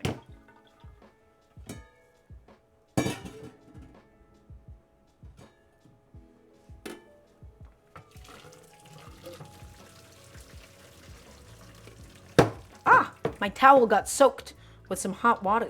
That's not what I intended to happen. Come on, buddy. In you go. Thank you. Lovely. So, everybody, I have my carrots for today. All of them ready to go. And now, super, super important. Don't put them in a bowl. When they are hot, while they are hot, rather, we're going to take them and dump these bad boys onto a little sheet tray. And what this is going to allow us to do is all of that surface moisture that would otherwise stop it from becoming crispy as it cooks. We're going to take it and we're going to just lay it down nice and flat. And this is going to steam dry. And without using a paper towel, without needing to actually pat my carrots dry, all of that moisture is going to end up escaping. This is going to help the carrots to get really, really beautifully caramelized. Okay, it's going to help it get really, really nice and crispy. It's going to stop the oil from splashing as well. While it is hot, all of that surface moisture is steaming off, my friends. It's all steaming off and it is all escaping the carrot, and any excess moisture is dripping off of the carrots onto the wire rack below. If you put it on a plate, moisture would condense on the bottom. But by putting it on a wire rack, everything drips out and we have beautiful airflow. It's a lot of effort, but I want to get some beautiful carrots by the end of this, okay? So I'm going to take this, I'm going to move this bad boy aside. The steaming basket we're not going to need. And now I'm going to show you my beautiful, my delicious, my homemade chicken stock, everybody. It's going to be golden, it's going to be aromatic, and above all else, it's going to be delicious.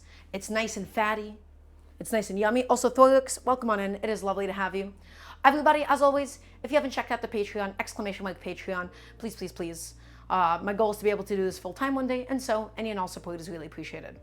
This is my homemade chicken stock. She's perfect. She looks beautiful. She looks all ready to go for you today. And so all that we are going to go ahead and do is strain this bad boy out into the pot. Same pot that the carrots cooked in, and then we're gonna boil it down. We're gonna reduce it into this delicious meaty syrup. It's gonna be so flavorful. It's gonna be so delicious, my friends. So let's transfer the pot.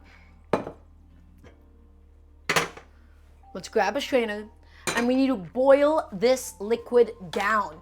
Everybody, it is time for us to reduce all of that deliciousness. It's got to be concentrated.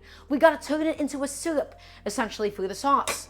So take it, strainer on, and dump out all of that liquid gold. Dump it out, dump it out, dump it out. Dump it all out, my friends. Get every single last drop of that liquid. All of it inside of the pot. Well, hopefully not that inside of the pot itself. Come on, buddy. Come back here. Thank you. Get all that liquid out of there, and we have obtained all of this chicken stock. But that needs to get boiled down, my friends. Do you see how loose it is? Do you see how watery it is? It doesn't need to be that way. We can get it thick and we can get it syrupy with enough boiling, my friends. So that is indeed a chicken neck, Thorilux. You're absolutely right. So take it. I'm going to move this pot aside now, put that back onto the pressure cooker. This little guy right here, we're going to be boiling down. This is called reducing. We evaporate the water. We evaporate the water content, and we are left with a bunch of delicious gelatin on the bottom, my friends. Okay? So take the chicken stock. I'm going to put it onto a nice, aggressive, high heat, and we'll just let it go. And we'll just let it go ahead and do its own thing. That's right. Woof, that was a lot of work just now. My carrots, they're steam drying until they're nice and dry and ready to be sauteed. I'm gonna just have one. That's so yummy. It's a boiled carrot, and even then, boiled carrots are pretty delicious in spite of that. Nice and sweet, not overcooked, not wet because we didn't overboil it.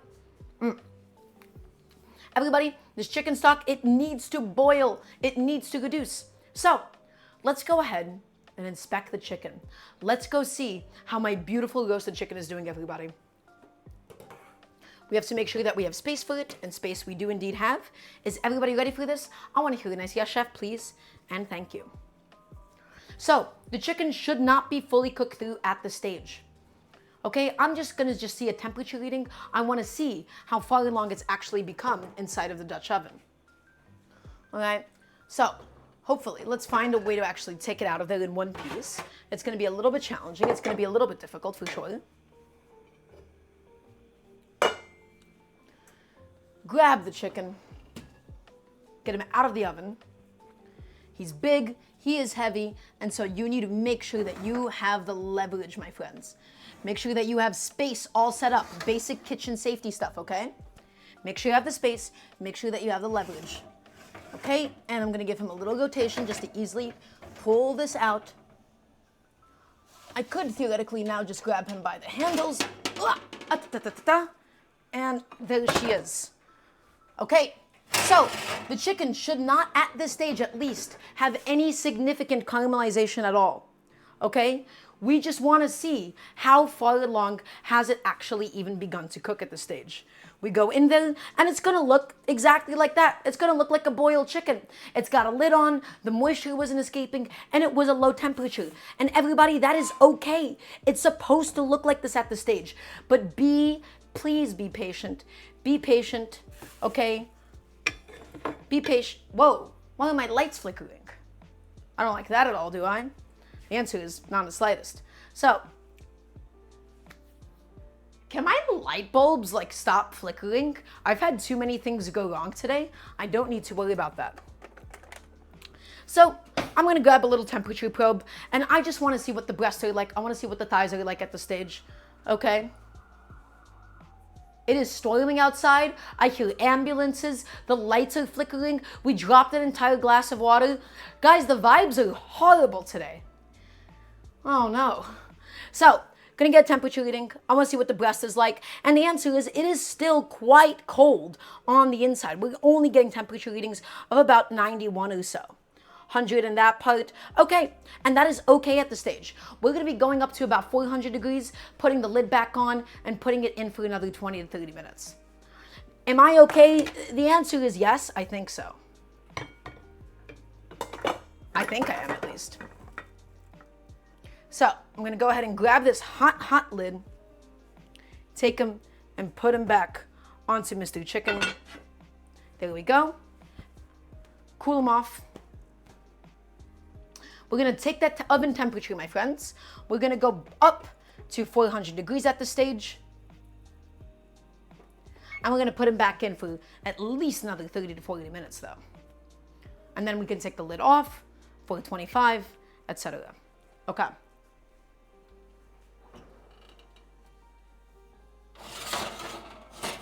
Come on, little guy. Ooh, I touched the hot oven, as one does. Okay. Let's grab this big boy. Come on, up you go. That is a really, really heavy Dutch oven. Ugh. Okay, and in it all goes into the oven. Come on, buddy. In you go, slide in. I can't get the wire rack slid back inside for some reason, just because of how heavy that Dutch oven is. Okay, in it goes, 400 degrees, and then once it comes back up, we'll do another 25 to 30 minutes. Stressful day today. Okay. So everybody, what do we got going on? On the stove at the moment, my chicken stock is bubbling and it's boiling away. We're looking to essentially evaporate all of that excess liquid and concentrate it. We're gonna concentrate it and get a beautiful chicken stock that is gonna become the base of a wonderful sauce. So what else can we do in the meantime? We gotta mince parsley and we gotta also mince up some sage. So let's go ahead and just get all that stuff started. The stock is reducing. We gotta still make the vegetables afterwards. And then if anything, we'll just do some dishes on stream, if you guys don't mind all that. So for my sauce today, I have this lovely parsley.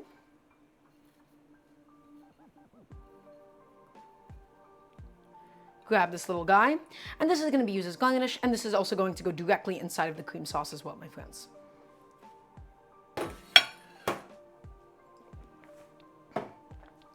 So, what is the goal here? What do we need to do? What do we need to accomplish? We need a thin, delicate slice. Also, G-Spent Gaming, you could do white wine. I don't think it's all that necessary personally for something like this, so I think it'll be okay. The sauce itself is going to have plenty of flavor as it is. So everybody, parsley. All that we're going to do is we're going to thinly slice it up. So really nice, big, sharp knife, all ready to go. We're going to take our parsley and we're going to bundle them up. We're going to bundle them up, stack them up. Also, that beeping is the original timer going off. And so we could do this sauce with some white wine, but me personally, I don't think it's that necessary. Simple flavors today. Thin slice, thin slice, thin slice, thin slice, thin slice, thin slice, thin slice, thin slice, all the way through. The oven is preheated. I'm going to set a timer for another 30 minutes or so at 400 degrees and see how the chicken is doing. At the moment, those breasts were still very undercooked though. So slice it up, slice it up, slice it up. Wonderful. Everybody, we're not chopping. We're exclusively slicing. No vertical motions, no rock chops. I'm taking the timer, setting it on for 10, 20, 30 more minutes, and then we'll see what the chicken is like on the inside. So take this back and slice them up, and slice them up, and slice them up, and slice them up. The house is getting quite hot with a hot oven behind me. And I want, again, everybody, I want a nice fine mince of parsley. You think I'm cool, Mr. Blackstar? I'm happy to hear it. Take it and slice it up. Today might be on the longer side today. We'll see how it happens. Today's stream has just had some chaotic, awful vibes to it. We've had so many weird things happen, so many drops, but hopefully we'll be able to pull through. Okay, and I'm gonna go through this one more time, my friends. Again, I don't want massive chunks of parsley or anything. Okay, and a few more times. Chef, asks Serena, I use a Santoku for everything. You use your chef's knives for it. I pretend they're the same thing, but am I missing something? The answer is they're not missing anything. Or rather, you're not missing anything. Santoku knives, the tip of it is a little bit different, but is just purely based on individual preference. Some people like the shape of other knives better. Some people like the weight of it better. If a Santoku does the job for you, then that is your go-to chef's knife. You don't have to have a Western style knife. You don't have to have a gyuto. You can absolutely keep going with the Santoku.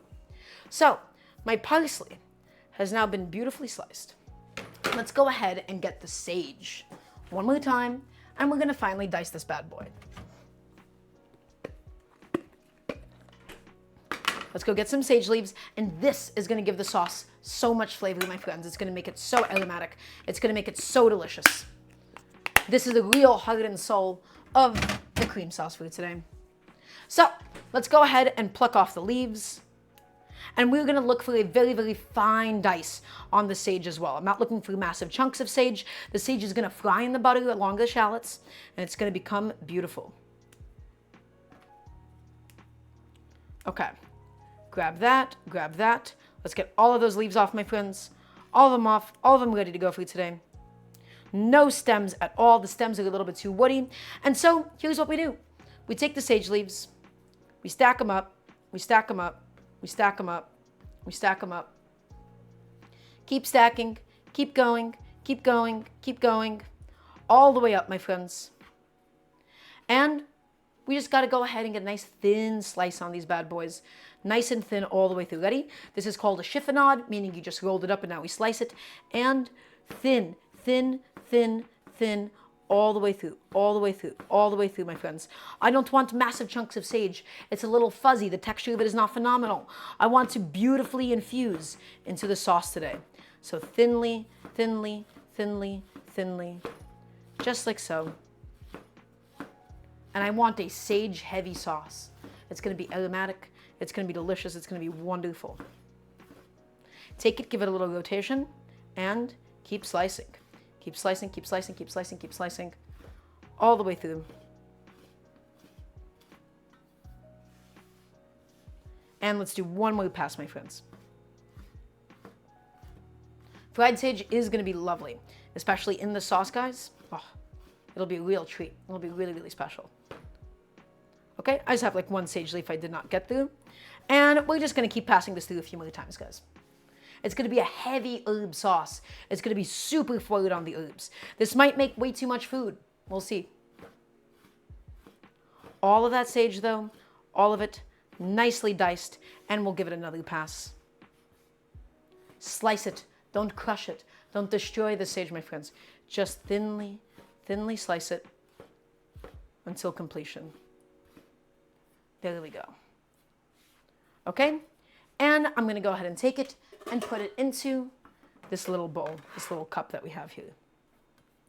So everybody, for the sauce, we have so many aromatics going into it. We have some shallot for that sweetness. We have garlic for the pungency, sage for that earthy, that super unique aroma, and then parsley gonna be added at the end for the freshness. The chicken stock for all of this stuff is currently reducing. It is becoming magical. It is becoming delicious. It is becoming syrupy. And it's going to be perfect. For today, at least. Does anybody have any questions for me in the meantime? I'm just going to wipe off my knife, and we can proceed with building the sauce. It's going to be simple. It's going to be easy. It's going to be a sauce that any of you guys could do. right? I didn't mean that in any type of way. I just meant like this is a very, very simple sauce. There is no starch thickening. We're just starting from really good quality chicken stock. And that goes such a long way. I could not even tell you how far of a way it goes. It is genuinely half the battle. Lovely. Okay, everybody, I'd like to hear one more lasagna, yes chef, please and thank you. We're gonna begin making the sauce for the chicken at the moment. I'm not gonna lie, everything is taking today longer than I would have liked it to. The chicken still has quite a bit of time on it. We still haven't made the vegetables. Everything is a little out of sync today because we just started off on the wrong foot, so I do apologize, truthfully. Okay, so let's go ahead and head to the stove. So once again, what do we have happening? We have my chicken stock boiling all the way down. We're gonna concentrate it. We're gonna get it nice and thick and nice and delicious. I'm gonna go ahead and grab a cute little saucepan. And believe it or not, that entire pot of chicken stock, well, at least most of it, by the time that we're done with it, by the time that we show it who's boss, it's gonna fit inside of this little guy. So, to the stove, what do? Nice low heat. We're going to be cooking our shallots. We're going to be infusing it into some butter, and we're going to get it nice and delicious.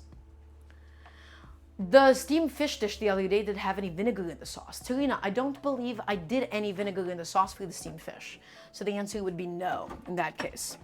So, as all good sauces start with, you can't have a sauce without, that's right, my friends, some butter. And we're going to go in with a nice chunk of butter. Nice chunk of butter going inside, nice low heat. So here is the order of operations. We're gonna cook the shallots in the butter. The shallots are going to infuse the butter. The shallots are gonna get nice and golden. We add the garlic and the sage to do the same exact thing. Then we add in the chicken stock. We'll reduce it down. We'll give it a bit of a head start. Once the chicken stock is reduced, we'll add even more. Keep on going until we're done with all of our lovely chicken stock. I am so sick of these lights flickering. It scares the hell out of me.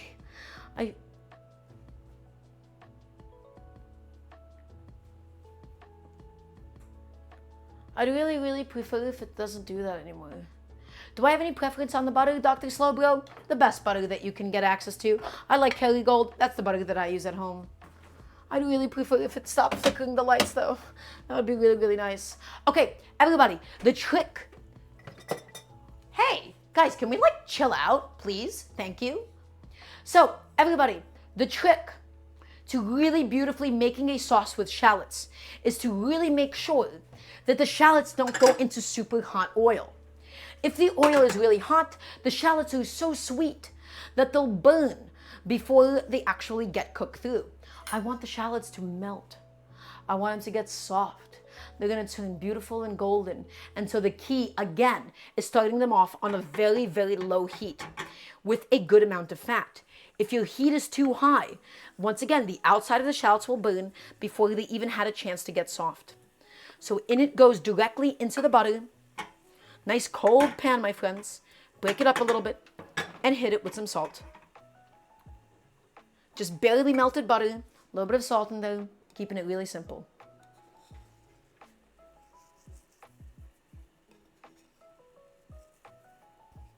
And that salt is going to help pull out some moisture out of the shallots.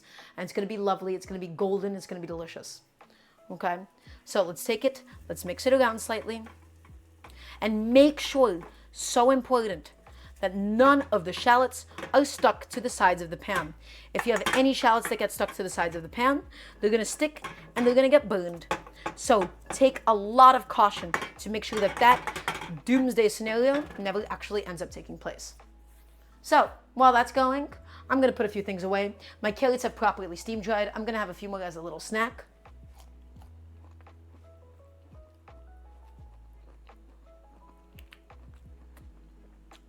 It's a boiled carrot. You can't go wrong. Yeah,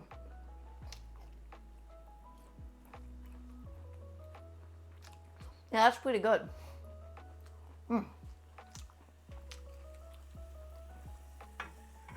Mix it around gently. And the water out of the shallots will slowly cook out, and they'll slowly start getting nice and beautiful and golden, my friends. Nice low heat. That is the key to this. Low, low, low heat. Okay. So I'm gonna get these carrots out of here. I don't think that sheet tray even really needs washing. It just had some carrots on it. Nothing really dripped down onto the sheet tray below. I'll put these on the same plate as my leeks.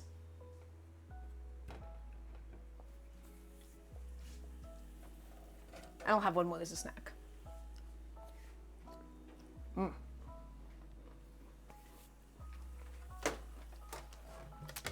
Yeah, I'll wash the rack itself. Why not? The rack itself could use a washing. The sheet tray does not need to or anything. Just a very, very chill stream today, my friends. Not a whole lot going on. Well, we actually do have a lot of components on the stove at the moment, but nothing really pressing, nothing really dire at the moment at least. The shallots, you can see them starting to pick up the color. You can see the fat is beginning to separate, my friends. That is the golden brown shallot that we are beginning to obtain, and it is going to be delicious, and it is going to be absolutely full of flavor.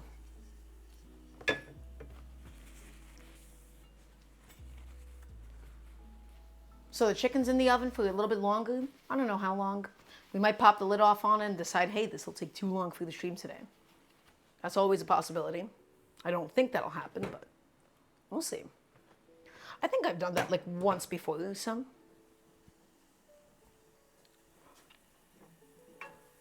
They're getting nice and golden. They're getting nice and really properly toasted, my friends. That is exactly what I'm talking about. You can see them picking up all that color now, right? They went from white to nice and golden. Low heat is the key to this. Low, low heat for the shallots to get so soft that they basically infuse inside of the final stock. That is what I want.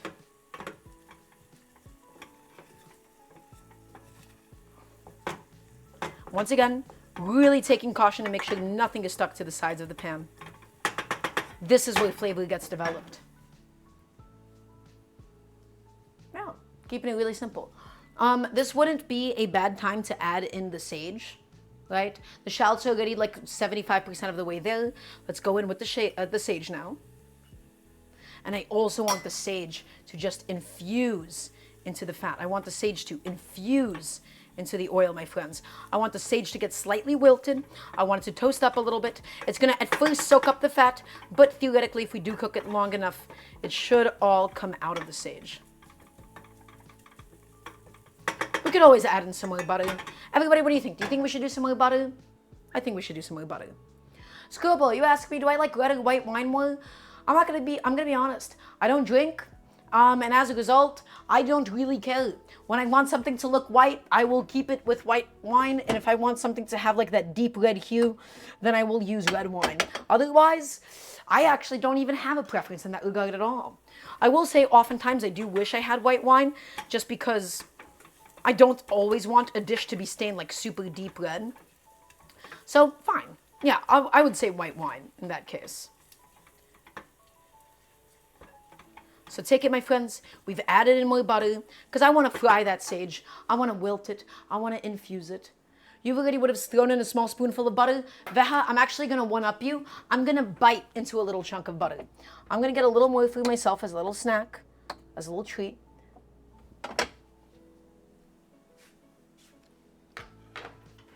Is that the same spill from the shrimp, chef? No, it's not a spill. It's just that's the light reflecting on the stove.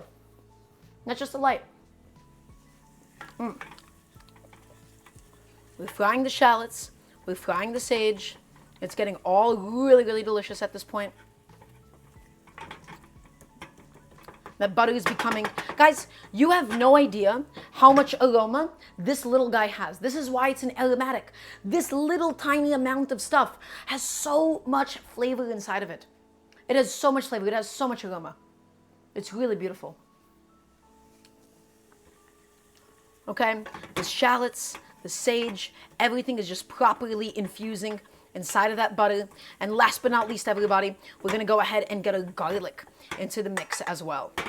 Before we finish it off with the stock, let it reduce, add stock, let it reduce, etc. Finish it off with some heavy cream, some seasoning, and it'll be perfect. So, garlic goes in last, because if it gets in sooner, it'll end up burning before the other stuff does. Garlic In she goes. And mix it in with the sage and the shallots and the butter. Mix it all in. And we'll also do a bunch of black pepper. Low heat, everybody. Keep it on a nice low heat. Do not go above a low heat. Just mix it up, mix it up, mix it up, mix it up. And we're also going to add in some black pepper so that I can really, really toast inside of there as well. Okay, so black pepper, just so that that can also fry and properly infuse inside of the oil, my friends. In she goes. Mix it all in.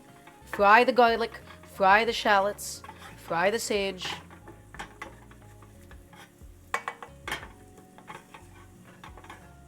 And make sure nothing, and I do mean nothing, is stuck to the sides. Also, welcome on in, Right Said Rob. It's lovely to have you. Wait, Shai Chica, I'm not entirely sure what you're asking me at the moment. Everybody, it's super aromatic. It's super delicious. The garlic has properly fried inside of all of that fat, as has the shallot. And so now, we're going to be reducing some stock inside of this pot as well. Okay, at the same time as the stock is reducing on the stove. Basically, we'll be able to accomplish 2 in 1. The stock is reducing here, and we'll also be reducing it at the same time in the sauce and infusing it as well. So in goes a nice big ladle or 2.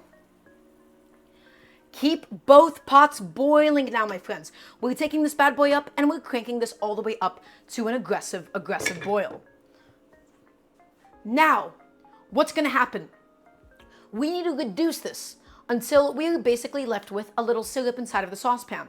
Whenever it's reduced into a syrup, we'll add in more chicken stock.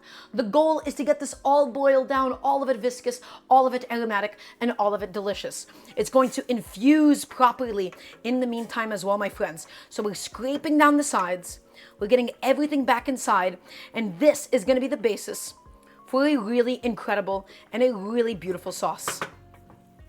So get it in there. And keep both pots reducing simultaneously.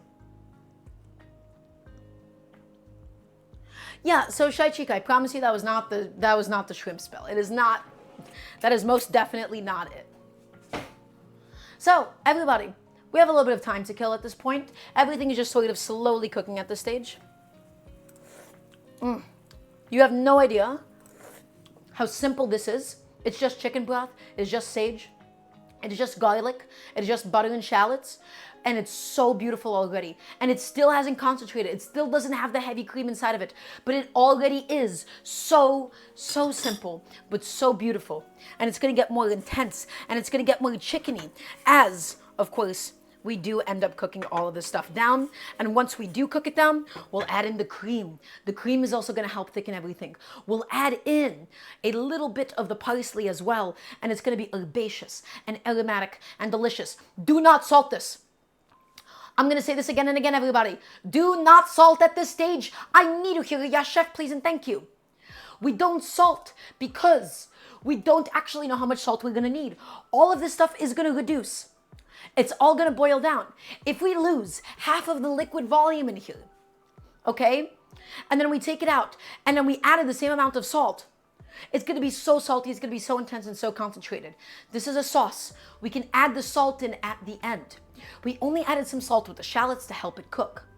But the salt, the majority of the salt, my friends, will be exclusively at the end of the cooking process. So take this and continue to boil it down. Continue to cook it down, and you will see how thick and delicious and rich it all becomes. Continuing to boil down my stock, my friends, and it's just happening. That's right, you salt ASAP, absolutely, cerebrally. You got it. You salt ASAP so that you get the layers, but because of the fact that this is mostly a homogeneous sauce, it doesn't need to be salted in layers. Okay? Also, Moonha, thank you for being here. Thank you for stopping by. It is lovely to have you, as always. Thank you, thank you. I hope you have a lovely rest of your night. Hope you get some sleep. Chef, do you like your straight bamboo spatula? I sure do, Serena. This tool is perfect for when I just need something very, very small and delicate to get inside. So, yeah, I love this thing to death. Love it. Can't get enough of it, really. So keep it boiling. Keep it boiling. Keep it going. Sticking and penetration. Well, yes, it's called seasoning in layers so that the salt is able to dissolve, penetrate something, okay? And then when you add in other things, you're able to season that too. Like that is what I meant by seasoning in layers. That is the common chef terminology for it. So I'm going to be taking a second to clean up everybody because remember, this is, above all else, at the end of the day, a home cooking show. What does that mean? When we have some passive time, we got to clean as we cook because I don't have a big fancy professional studio. I don't have somebody cleaning for me.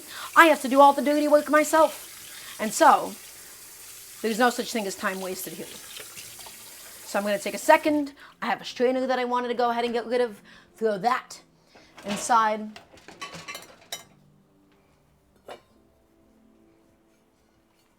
I have a lid that I can also subsequently get rid of. I have a couple of little guys that I can go ahead and throw in. And just keep cleaning, everybody. Keep cleaning as you cook. Always, always, always. Nothing is going to bug, nothing is going to squelch. Is a wooden spatula still good on non-stick stuff? Absolutely right, said Rob. Wooden tools and silicone tools are ideal for non-stick and Teflon and ceramic surfaces. Otherwise, metal tools could be used for anything else, although you would still generally want to avoid scraping it if possible. So you can see how aggressively it's bubbling. It's getting more thick. It's getting more viscous. It's building up that surface tension. It's getting syrupy. But everybody, I want this whole pot of stock reduced. I want it all reduced. I want it all to be delicious, not just a little bit of it. I want a very, very intense, really, really incredible sauce. So in goes my next ladle, and we just keep both pots boiling because it makes our jobs and our lives so much faster. Keep it boiling. Keep it cooking, everybody. Keep it boiling, keep it cooking, and it'll be great. If you salt too late, you can have your food taste too salty, and then the salted once you swallow liquid and bite into undersalted food, absolutely cerebrally underdeveloped. That is why, with a sauce like this, we can add it at the end because it is mostly a liquid component. It is mostly a liquid, right? If it had chunks in it, if it had big chunks in it rather, then we would need to salt it earlier on in the process so that the salt can penetrate those big chunks. Absolutely, you got it. So in it goes, and keep it all reducing, my friends. Keep it reducing, keep it boiling down, keep it cooking down. Okay, you know really what to do. I'm gonna just keep on cleaning up while I have a second of time to do so. I have a couple of dishes that I can go ahead and just get rid of. And that is the ideal home cooking, my friends. Cleaning as you go. Always, always, always.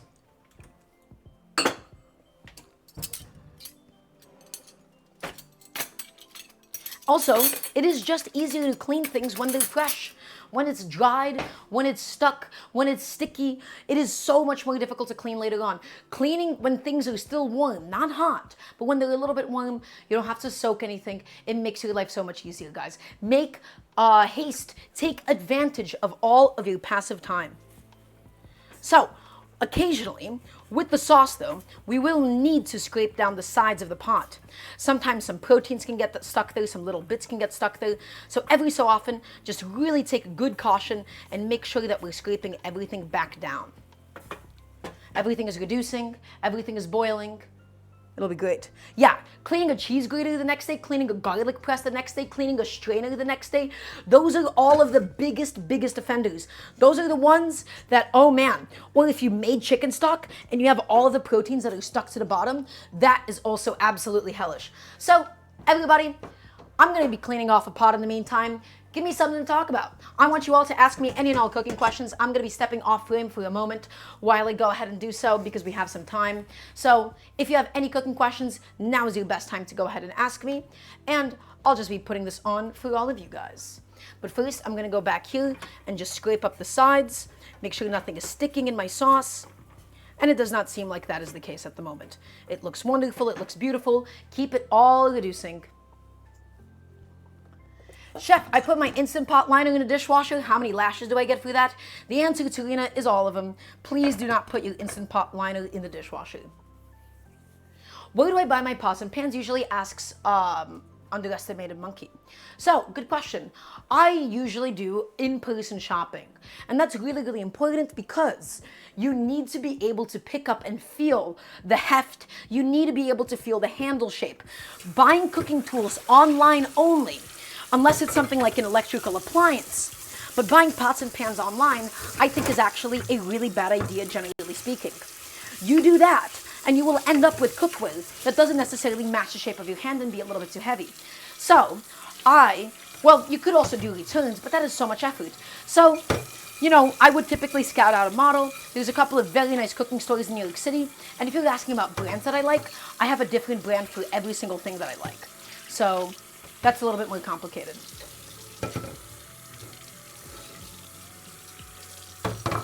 So the chef chooses pots and pans the same way he chooses knives? Yeah, for the most part too, you know. So you choose it based on the handle, you choose it based on the feel, but then it's also still really, really important that you choose it because you know about the material, you know about the quality of it as well. How old are my pots and pans? Really good question. This Cuisinart saucepan that I'm using, I mean, must have had this thing for at least 5 years at this point. This Mavier saucepan, super big, super massive, really, really expensive. I got that earlier this year. So the answer is, for the cooking streams, I ended up buying a lot of new equipment because, let's be honest, I had a bunch of not so great cooking equipment before I started doing this more seriously. I didn't really respect my home kitchen environment as much as I would have liked to, and as a result, my cooking has gotten better now that I have objectively better tools. Now that we've gotten to this point of the process, I'm gonna go in with another ladle of my lovely chicken stock, and in it all goes. In it goes, just to go ahead and distribute the wealth, my friends, just to make sure that neither one of them is getting too much love than the other. That's right, Audio Murphy, I really appreciate it. Thank you for giving me the money to pay my gas bill. Okay, 4 more minutes and then we'll go ahead and take a look at the chicken. I'm gonna be washing off my big old pot, so you can go ahead and keep on asking me questions in the meantime while that happens. My big old pressure cooker pot, that's where we did the chicken stock for today. And I'm just making my life so much easier not having to do this after the stream or anything, by doing this now, by accomplishing this now. The pan top right is Mavier, absolutely. It is one of my most beloved pieces of kitchen cookware. It is a really, really beautiful thing. I will need to get rid of, as in put it somewhere else at the moment, just because it is taking up some space that I don't want it to right now. It will last several lifetimes. That is the beauty of Mavier. Guys, cheap cooking equipment is so cheap because it does not last. It does not last, and you buy it over and over and you replace it and it has no longevity. The beauty of really nice cooking equipment is it is generational. It'll last multiple generations. It can literally get passed down to multiple people and still be amazing. Really crappy, thin aluminum nonstick cookware is not built to last. But beautiful clad Mavier pans and all clads and cast iron pans and carbon steel, those will last a lifetime, my friends. So I'm just going in, I'm washing up my pot, I'm getting all of that done, so I don't have to do that after the stream or anything. Oh, I know, Surab Willie, I'll be back in frame in just a second, I promise. I know that you miss me, I'll be back, I assure you. But in 2 minutes time, my friends, we will be checking out the roasted chicken, and we gotta make some space for them. So that's gonna be really, really exciting. So I'm just washing up my pressure cooker pot, giving me a second to do that. My sauce is reducing. The sauce is going to take some time. I probably made my chicken stock too diluted, and so that's why this process is taking so long.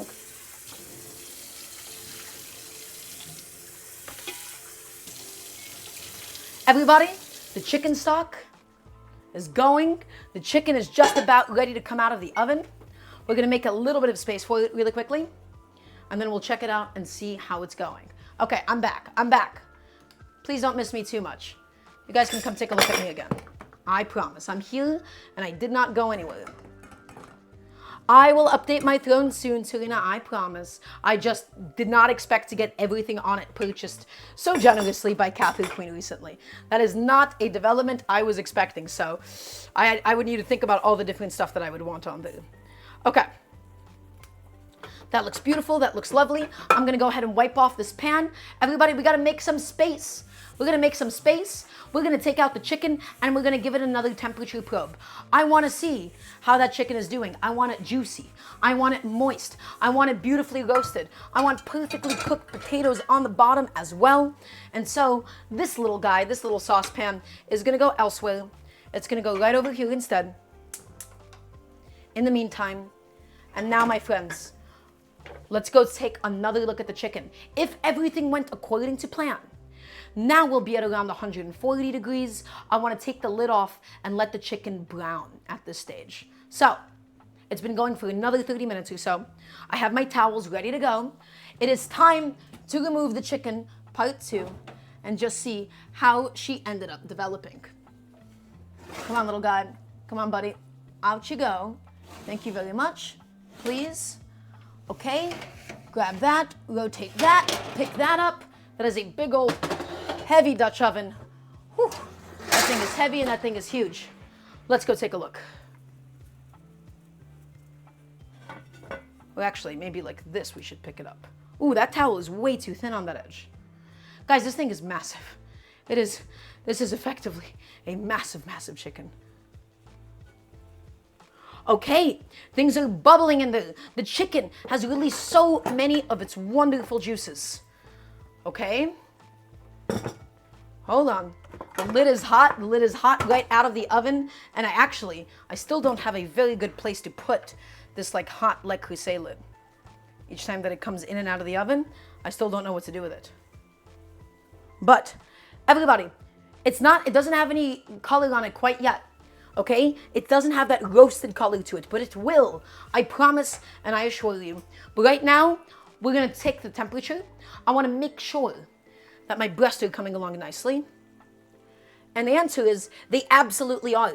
We are reaching, have we already reached final temperature without getting it properly crispy? No. Oh, that is so annoying. Oh, that's so annoying. Everybody, that is so annoying. We have gotten to my final temperature. I should have taken this out maybe 10 minutes ago. I wanted to take it out 10 minutes ago so that I can get like a really nice, beautiful crust on it.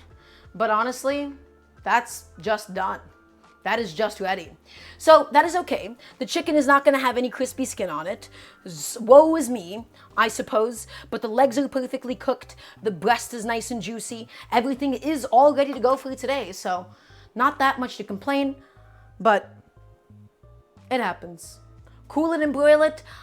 Syrup really underdeveloped. I'm going to be honest with you right now. That is so much effort. And also, we don't do the broiler through the Dutch oven. This is a Dutch oven. It's a very delicate piece of equipment. Will damage the ceramic.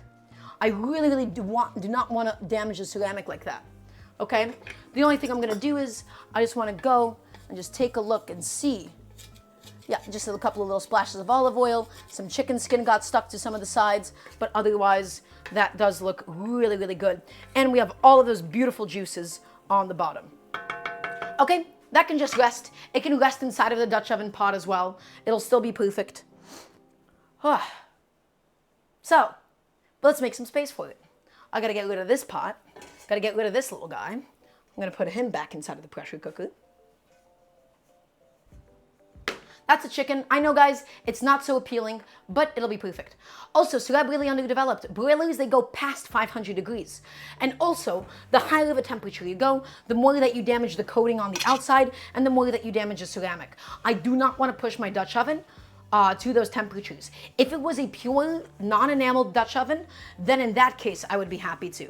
But now, we gotta let it rest. We gotta let it do its thing, my friends. We gotta let it rest. We gotta let it do its thing. It'll come out perfect. It'll be delicious. If we cook it more, the chicken's gonna dry out. And I don't want dried chicken. I'm sure you don't want dried chicken either. So we gotta let it rest. We gotta let it do its thing. It's not the most appealing, but it will be once we get in there with some sauce. The sauce will save it. The sauce saves all, my friends. So don't sleep on the sauce. The sauce is gonna be creamy. The sauce is gonna be delicious. The vegetables are gonna be nice and caramelized as well. If you marry me, I will buy you a Searsol if I find a job before I'm 40. I don't know if that's necessarily all that much in my favor. That's a huge commitment. So I'm sorry. I'm going to have to pass on your request to marry me. So I'm going to temporarily put a lid back on it. It's not going to rest with the lid on. I just want to be able to move my Dutch oven a little bit. I want to move this guy off to the side. There we go. And now I can go properly. Take this lid off one more time. Oh, and it'll get sliced. It'll get carved up. But right now it needs to rest. It needs to rest. It'll come up to its final temperature. Also, Shazio, welcome on in. It's lovely to have you. Cuban Pete, I'd really prefer if you did not make fun of my speech impediment. That's a little good of you. Chef, can I just throw that bird into a round Dutch oven, even if it only kind of fits? Yeah, absolutely. If it only kind of fits, that's totally okay. I like to give people a lot of chances, maybe more than they deserve, but I've had some people I feel like come around in the past, so I don't particularly like instant bans or anything. I usually like to give people a little bit of a chance and see what they're able to do with it, okay? So Aromatic, again, I don't want to go back into the oven because the chicken will just end up overcooking. Even if we do a really high broil, I'm okay with not having a crust on it. The chicken breast, I don't want it to get dry. So I could do that. I could put oil on it. I could broil it again. I don't think it's that necessary though. It'll be okay. It is okay for food to not come out 1000% perfect sometimes. The only thing I do want is I want a little sneak peek of a perfectly cooked potato. We have a potato in there. It's been cooked in all of those juices, my friends. It should be nice and aromatic, nice and sagey, nice and lemony. Nope, it was not a joke, but there you go. I do have something called rhoticism, so I have difficulty pronouncing my R sounds. My favorite chicken piece, it's got to be the thigh. So guys, I have a lovely potato in here. It cooked and soaked up all of the chicken juices. It soaked up the fat. It soaked up the lemon juice. Potatoes, in-house starchy they are. They want to soak up whatever is around them. So I know it doesn't look like much, but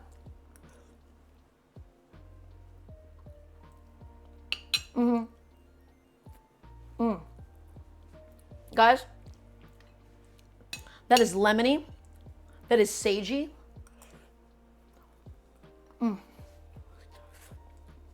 That's just really good. I know it doesn't look like much. It looks like a boiled potato. I know. Also, Soylent, that's not the only thing that they did. Lisp, a lisp technically is your inability to produce L sounds. And they called it a lisp. They called the difficulty to produce R sounds rhoticism. It is insane. It is actually absurd that is the case. It is so BM for no reason. I'm going into the sauce, my friends. I'm scraping up the bottom. I'm scraping up anything that could be potentially stuck to the bottom here. It is the most evil thing alive. I have no idea who decided it to be this way, but they were up to no good. Guys, this chicken sauce, it's becoming so delicious. It's becoming so yummy. It's becoming so perfect. Yeah.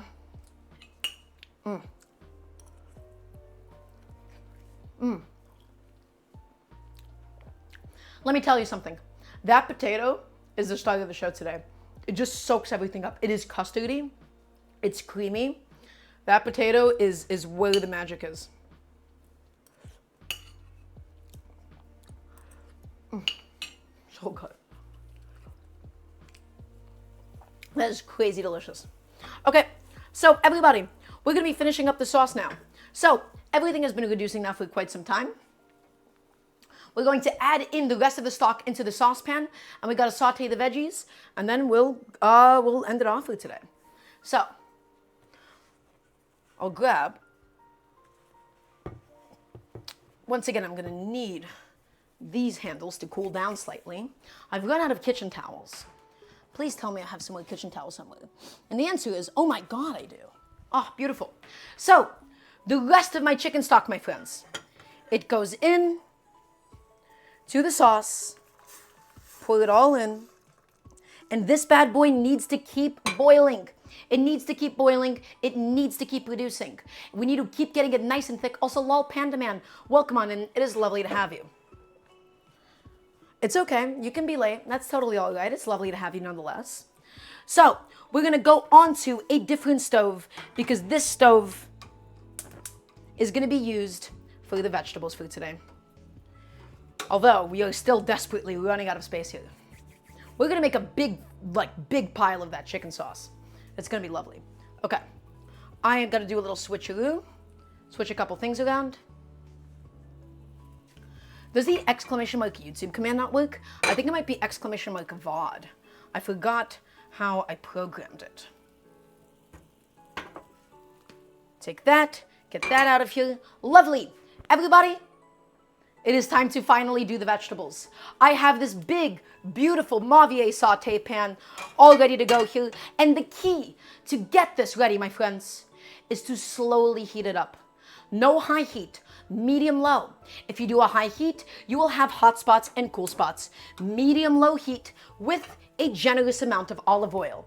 It's gonna be the leeks and the carrots, and they're gonna get nice and crispy, hopefully. Nice and delicious. So generous amount of olive oil going inside. And let's saute some leeks and carrots. The chicken is resting. The juices are all in there, my friends. The sauce is reducing at the moment.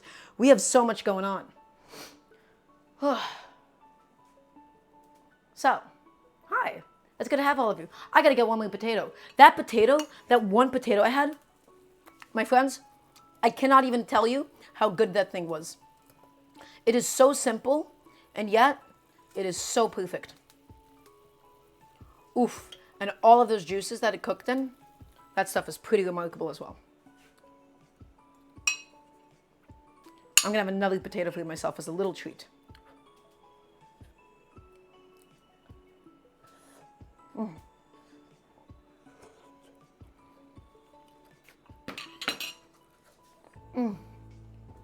My friends, that onion in the potato, it's so sweet. The lemony, it's really, really special.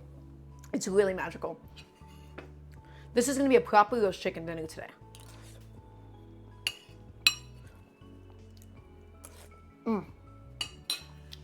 So, it is a really good heat conductor, you're still right. But, even then, heating it up slowly, because of how wide this pan is. I want you to look at the size of my flame, and I want you to look at my pan here. The heat is still all centralized towards the center. If I were to take this and blast it on a high heat, I would get hot spots and cool spots nonetheless. It is still important for us to heat this up slowly so that we get to the edges of the pan as well. And that's why I'm taking so much caution with it, even if it is a clad pan.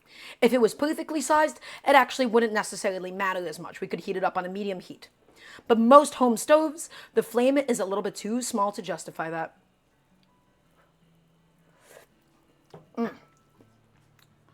Oh. Guys, that potato, I'm gonna have a little bite of that again. It's okay, Cuban Pete. You're here to learn. I'm here to teach people how to cook. It's lovely to have you nonetheless.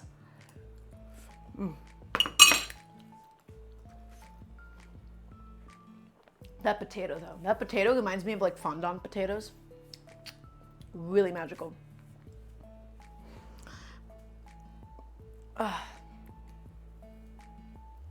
Still quite a little bit to do today. We're still waiting on the sauce to reduce. We're still going to be waiting on this little guy to heat back on up. So what's the last thing that we have to do?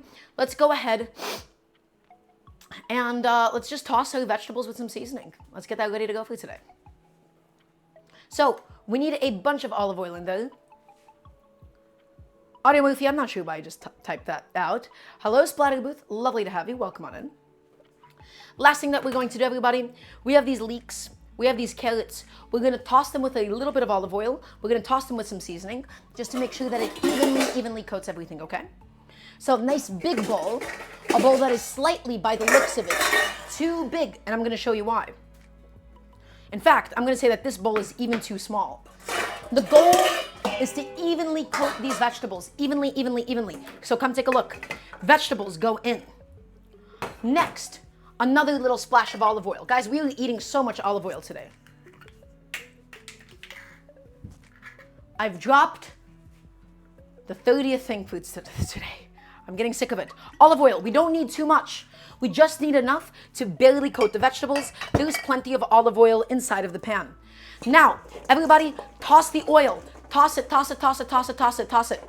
Olive oil is gonna help the seasoning to stick. Next, big pinch of salt.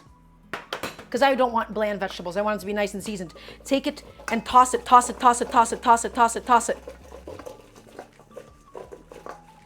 Toss it, toss it, toss it, toss it, toss it. Make sure that all of your vegetables are nicely seasoned, my friends. So you don't have to use olive oil for this Cuban Pete. You could use anything else. I just really like olive oil because of how flavorful it is. And as always, of course, kosher salt. Toss it, toss it, toss it, toss it. Lovely. Everything is now nice and seasoned. Also, MSG is not a replacement for salt, lol, Panda Man. They're just two different things. Okay? Pan has been slowly heating up. Black pepper goes in. Why do we toss it? That's how we evenly season it, my friends. So much easier to do this now instead of later on. Black pepper goes in. And so, what do? We toss it. Okay? That one little leak got out of the way, but that's fine. Everybody make sure that all the salt, all of the pepper, that all of it is nicely coated. Just pull and push. Pull and push, pull and push, pull and push. Like that. Beautiful. Now, everybody, it is time. It is going to be time. So I'm just mixing up my sauce again, making sure that all looks good. Let's go in with my veggies. We're going to lay them in gently. We have a lot of oil in there. We need that oil to make sure that everything gets really beautifully crispy and everything gets really nicely caramelized. I know this pan looks really full, but I promise you the leeks, they're going to basically reduce down. The leeks are going to reduce. The leeks are going to lose a lot of their volume. Everybody flip the carrots over. Flat side down, medium heat at this point. Flat side down, medium heat. These leeks are going to lose a lot of volume. The carrots have already been parboiled. There you go. There you go. There you go. There you go.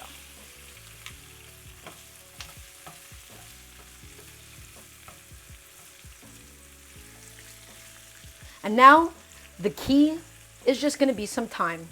I want my vegetables to get nicely and properly and beautifully caramelized, my friends. I want them to get crispy. I want them to get golden because color equals flavor.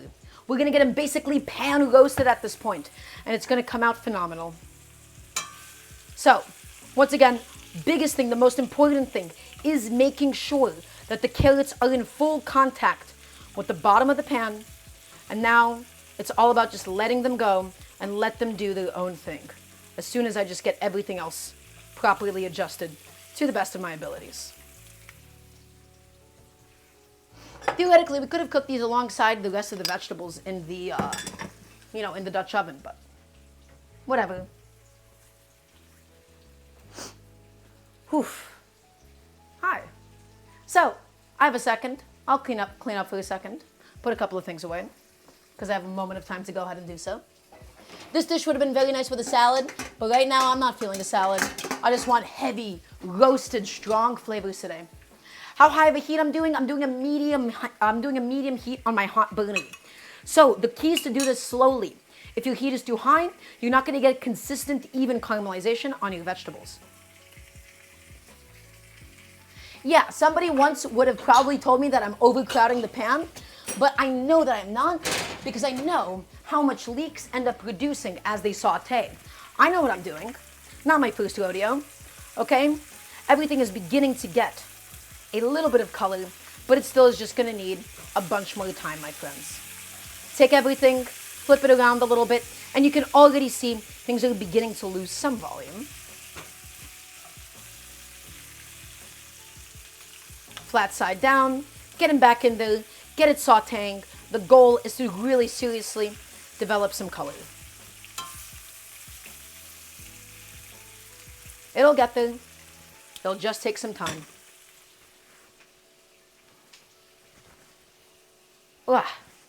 So, everybody, we're in the final stages. The last things that we really need to do would be to carve the chicken. We're going to finish the sauce with the heavy cream and parsley. And once the veggies are done sauteing, we'll take them off the pan, plate it all up, and it'll be delicious. It'll be phenomenal.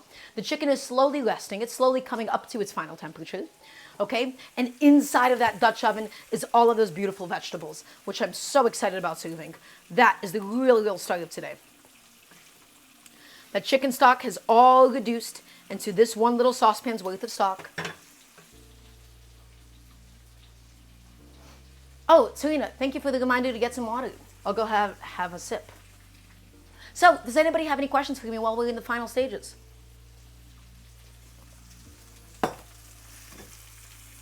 So come take a look. The carrots are just beginning to get some amount of caramelization on them. The leeks are getting some caramelization on them.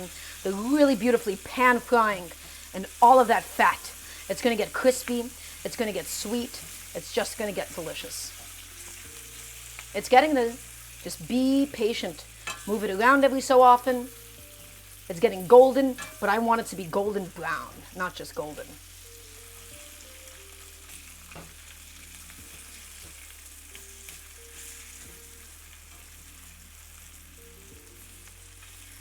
Okay.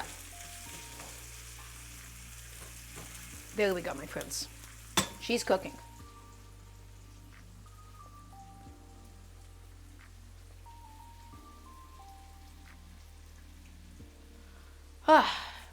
I'm guessing heavy cream means a lot of fat. It does. It's going to make it rich. It's going to make it thick. It's going to make it viscous. Unnameless, I do not listen to heavy metal, I'm afraid. I do not listen to any metal at all. Metal is not the kind of music that I have as my typical go-to. So, Soylent, you said the stock is taking a little too long to reduce. Is there a way we could have reduced the time? The answer is yes. Less water when we made the stock itself.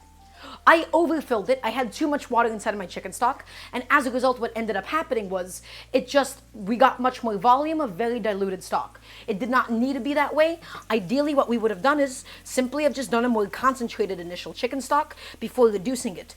You need enough water that it covers all of your ingredients. But past that, anything additional is only going to dilute it. It's sautéing. It's looking golden. It's looking delicious, my friends. It's getting nice and caramelized now. We are beginning to develop some color on all of my lovely, gorgeous vegetables. It's getting there. Slowly but surely, you can see the carrot is picking up some browning on it finally. My nice pan-roasted vegetables. Okay. So, hi.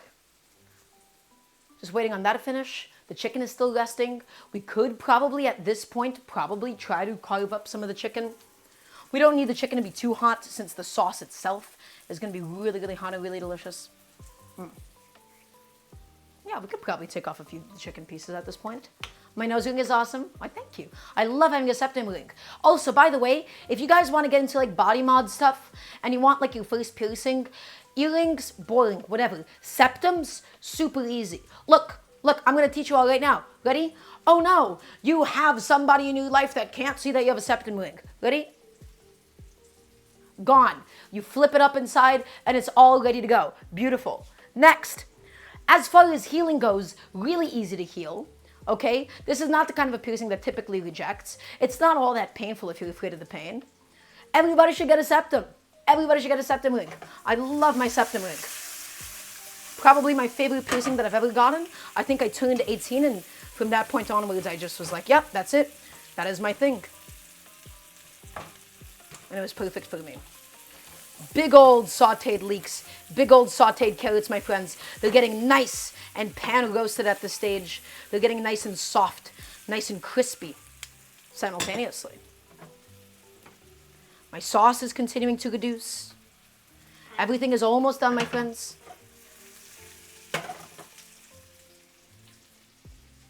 It suits me. Why, thank you. I really appreciate it. Does septum hurt? I mean, so when you get it, it's a hole in your face. So it's going to hurt. It's going to hurt for a few months. And now I can pull it, right? It's chill. It's totally fine. So does it hurt? Not anymore. I got this years ago. Piercings freak you out? Well, splatter booth is very quote-unquote unnatural, right? It is a foreign object being planted into your face. Biologically speaking, you're not really supposed to find it all that favorable. Ooh, the leeks, the carrots. Come back here, buddy. In you go. Back in the pan. You're not going anywhere. You're not escaping me. They're getting nice and caramelized and properly caramelized too. Ooh, that leek, that's a perfect toast. That's exactly what I wanted. Beautiful. Beautiful.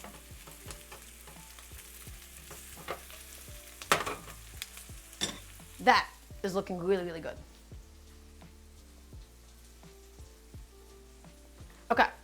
So, I want to see how the chicken's doing after it has been resting for this given amount of time. I'm just going to be taking one of the legs out, and then we'll just be slicing that bad boy, as well as a little breast.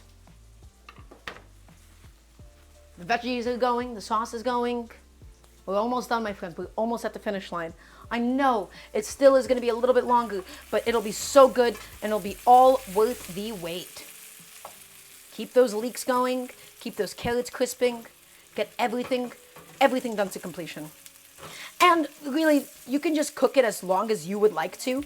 I want some deep, heavy browning. I want some deep, heavy caramelization. And so that is what I'm pursuing today. So everybody, the color of this chicken, it's not going to be very appealing. Why? We didn't actually get any crust developed on it. Food can still be delicious even if it's not optimally browned, right? We can go take a look at the chicken. It looks like a boiled chicken leg, but it's slowly roasted. It's slowly cooked through all the way. We can just quickly separate the leg from that thigh, some lovely dark meat. And then we also have some really, really delicious juicy breasts. Guys, do not be afraid of dark meat being a little bit red. Okay, I promise you it has been temperature probed and everything. If it's a little bit red, it just is a darker part of the meat itself. Next, I'm gonna try my best to see if I can extract the chicken breast. So we're gonna go back to the stove while I do this step. And we'll see if we can carve it up at least a little bit. It'll be nice. This is all going, this is all looking phenomenal at the moment, my friends. Ooh, those vegetables are getting nice and crispy at this stage. That's what I'm talking about. So, put them back down, put them back down. They still gotta caramelize, they still gotta go. They're not going anywhere quite yet. We're not done with them. And then, we'll serve it, we'll plate it up, we'll be all ready to go. Hi. So, I'm gonna tie up my hair. I'm gonna see if I can grab that chicken right out of the pot.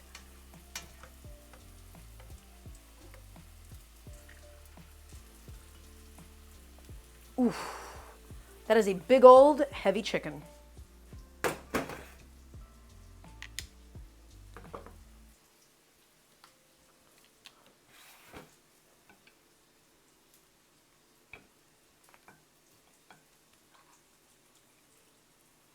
This is my other chicken leg, which I don't really care about at the moment, but my pride and joy right now is my chicken breast, which hopefully nice and juicy, nice and tender. Excuse me. Let's just take this bad boy, saute him a little bit more, toss him up, toss him up, toss him up. Let's get a little bit more browning developed on it, and then we'll call it a day for us. So, not significantly golden or anything, but that's quite all right. That's okay. Let's grab this chicken, my friends. And so, what are we looking to really accomplish here? Well, we got to go ahead and find a way to carve that beautiful breast off of the bone. And hopefully that meat should just peel. Oh, that's my lemon. I have a little lemon that was all squished in there.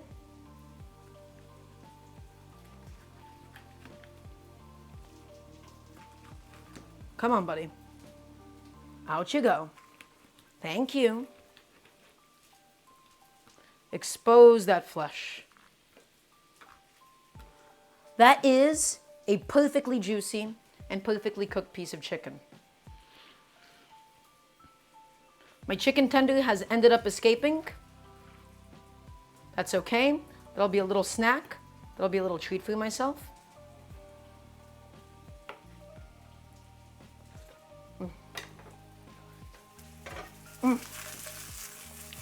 That is lovely. That is wonderful. My vegetables are now all properly sauteed. I can go ahead and kill the heat on that, my friends. Let's go ahead and take the breast off. Come on, buddy. Off you go. Thank you. Let's get this guy back on to my plate. Oh, hello. Thank you. And now what is the goal? The goal is to carve up this breast a little bit. So we have the wing still attached to it, which has already fallen apart on us, but that's okay. We can just slice off the rest of the wing at the moment.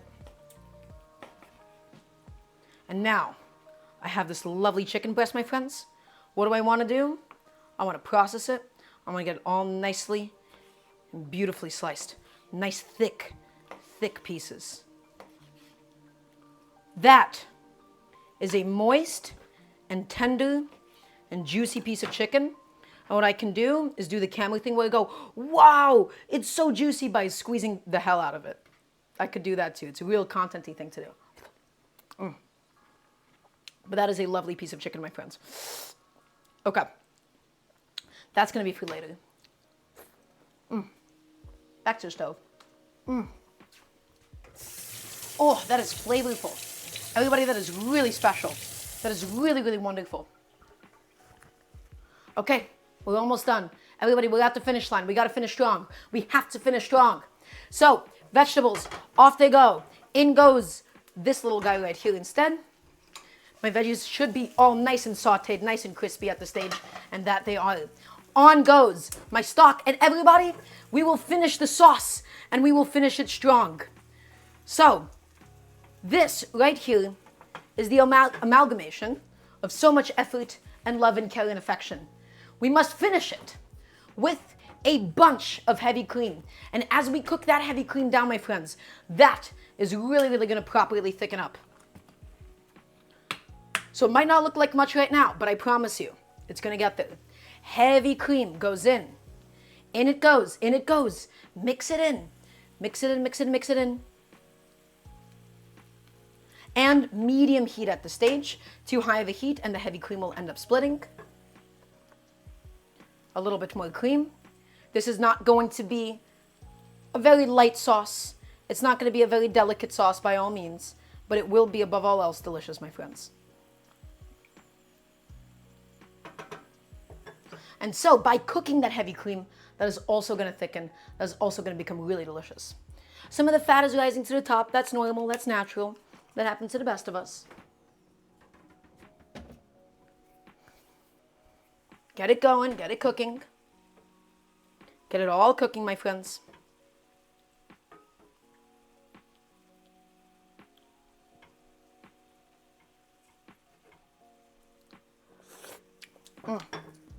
So much flavor as it is. It's going to need some salt. It's going to need some seasoning to finish it all off. But we're getting there. We're getting closer and closer. Closer and closer to the final product. I'm running out of space behind me, though.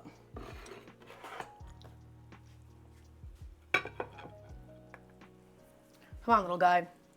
You can do it. Thank you. Whoop.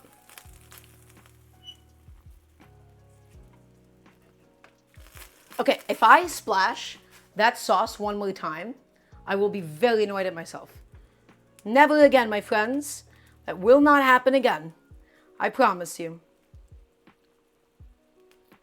And so we're stirring it every so often just to make sure that it doesn't scorch.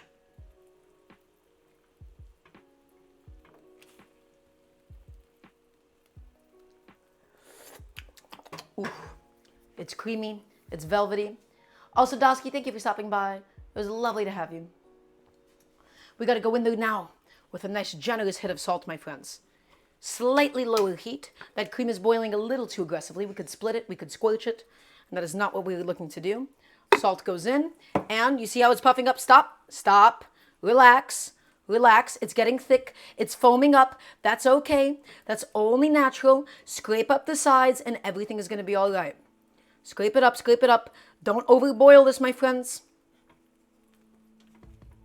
Just keep mixing, scrape.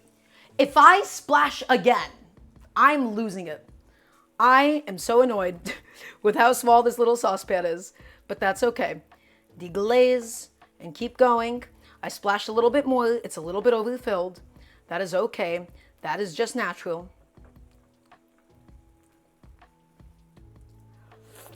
That is so good. That is so delicious. That is so creamy. That is so velvety, my friends. Keep it going, keep it going, keep it going. We still need to keep on thickening this bad boy.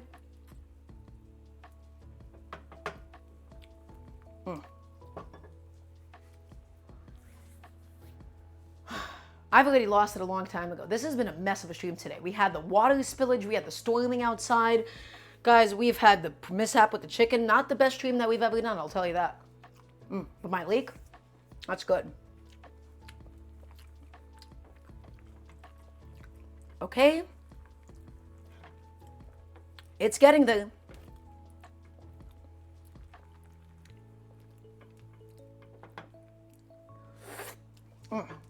So good.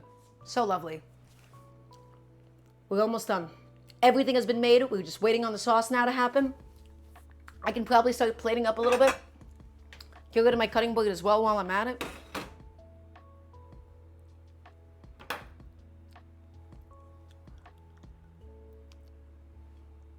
As long as it doesn't foam up and boil over, then we'll be okay. That's lovely. Guys, that chicken is so good. It is so simple, but it is so delicious. Wow. Genuinely, wow. Oh, I'm not ready to relax, Shy Chica.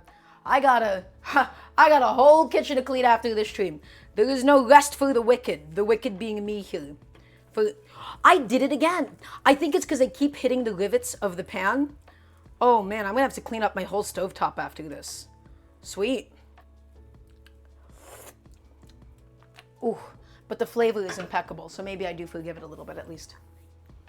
Okay, bye, Serena. It's lovely to have you nonetheless. Bye-bye. Hope you have a lovely rest of your night. We're almost done, everybody. We're still just reducing it a little bit more. We're letting it thicken a little bit more because I don't want it runny.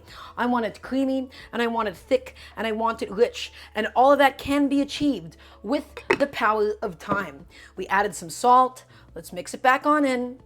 I'm scraping the sides up. I'm scraping it up. Any of those milk solids, I'm scraping up the bottom as well, my friends. We're letting it do its thing. Ooh, that is real flavor. Cornstarch, not going to be necessary, Audio Murphy, I promise you. Just let the cream do its job. Also, Soylent, I live with my mom. So this is for the two of us. I think that might still be a little bit too much food for us today.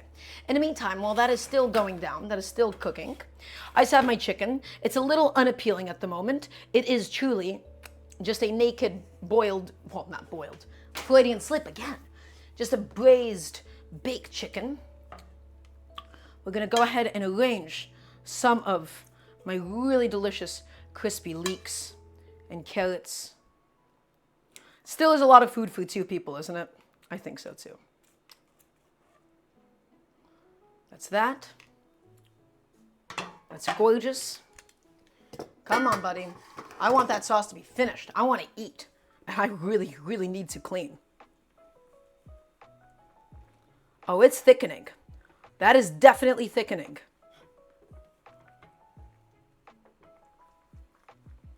Now, let's go in with some of my really, really beautiful potatoes.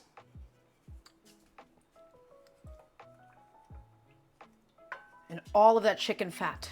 And all of that cooking liquid, my friends. They're golden. They're delicious. They're covered in it. That juice on the bottom, it is to die for. That is the real star of the show today, I must say. We might have a very bland looking plate. It might just be a whole bunch of white, but that makes it like meat. Hold on, hold on, hold on, hold. Heavy cream. That is just about the viscosity that I want. That's gonna be what I'm looking for today. I think that is now adequate. Hold on. Back to the stove. Next, big bundle of parsley.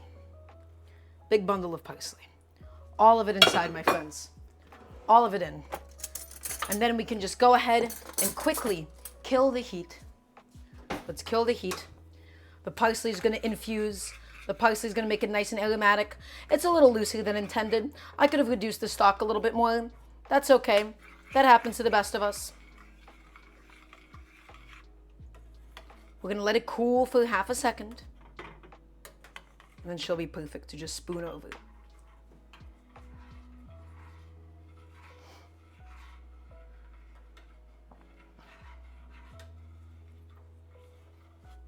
Okay, and I'll have a little sip of water.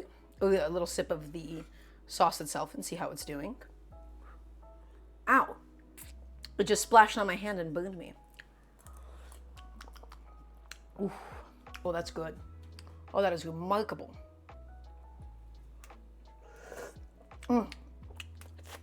That is a really beautiful sauce. It is so delicious. It is so yummy. Let's go on to the rest of the food with it.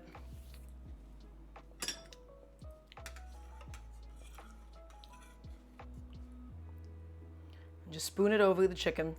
A little bit looser than intended, but that's okay. Such is how it goes sometimes. And I do mean a generous amount. Let's get you over to the side. Please and thank you. Just like that. Not the world's prettiest plate. Not the most diverse arrangement of different colors. But above all else, it'll still be delicious. Everybody, this was a lot of work. This was a lot of effort. We are officially done with it. We have done our roast chicken with sage and parsley and some carrots and leeks. We made our own chicken stock out of parsley stems, out of vegetable scraps. We went ahead and we did a slow roast on the chicken with some potatoes. Okay, we did it with some onions, we did it with some garlic, with some sage leaves, some lemon. We put the chicken on top, we let it slowly cook. We made a cream sauce out of the homemade stock, out of some heavy cream, out of parsley and sage. These potatoes, they're so soft. We sauteed some leeks and carrots. And so, let's have a little bit of the carrot, nice and crispy.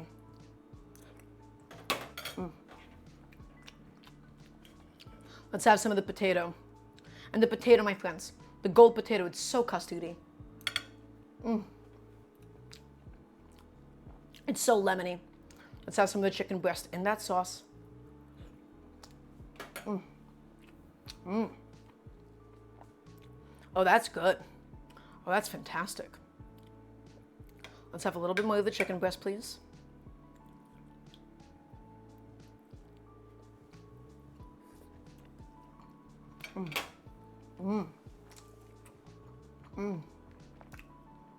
That's so good. That is ridiculously good. That is so tender. That is so juicy.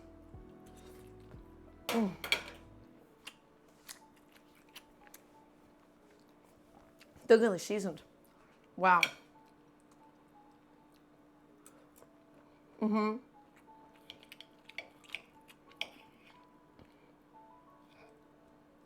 Some leek.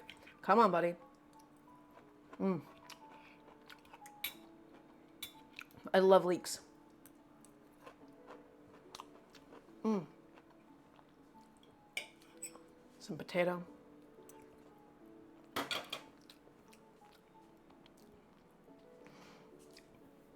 Everybody, that was it. That was all. Thank you for watching. Thank you for being here. I made a mess. I have a lot of things I need to clean today.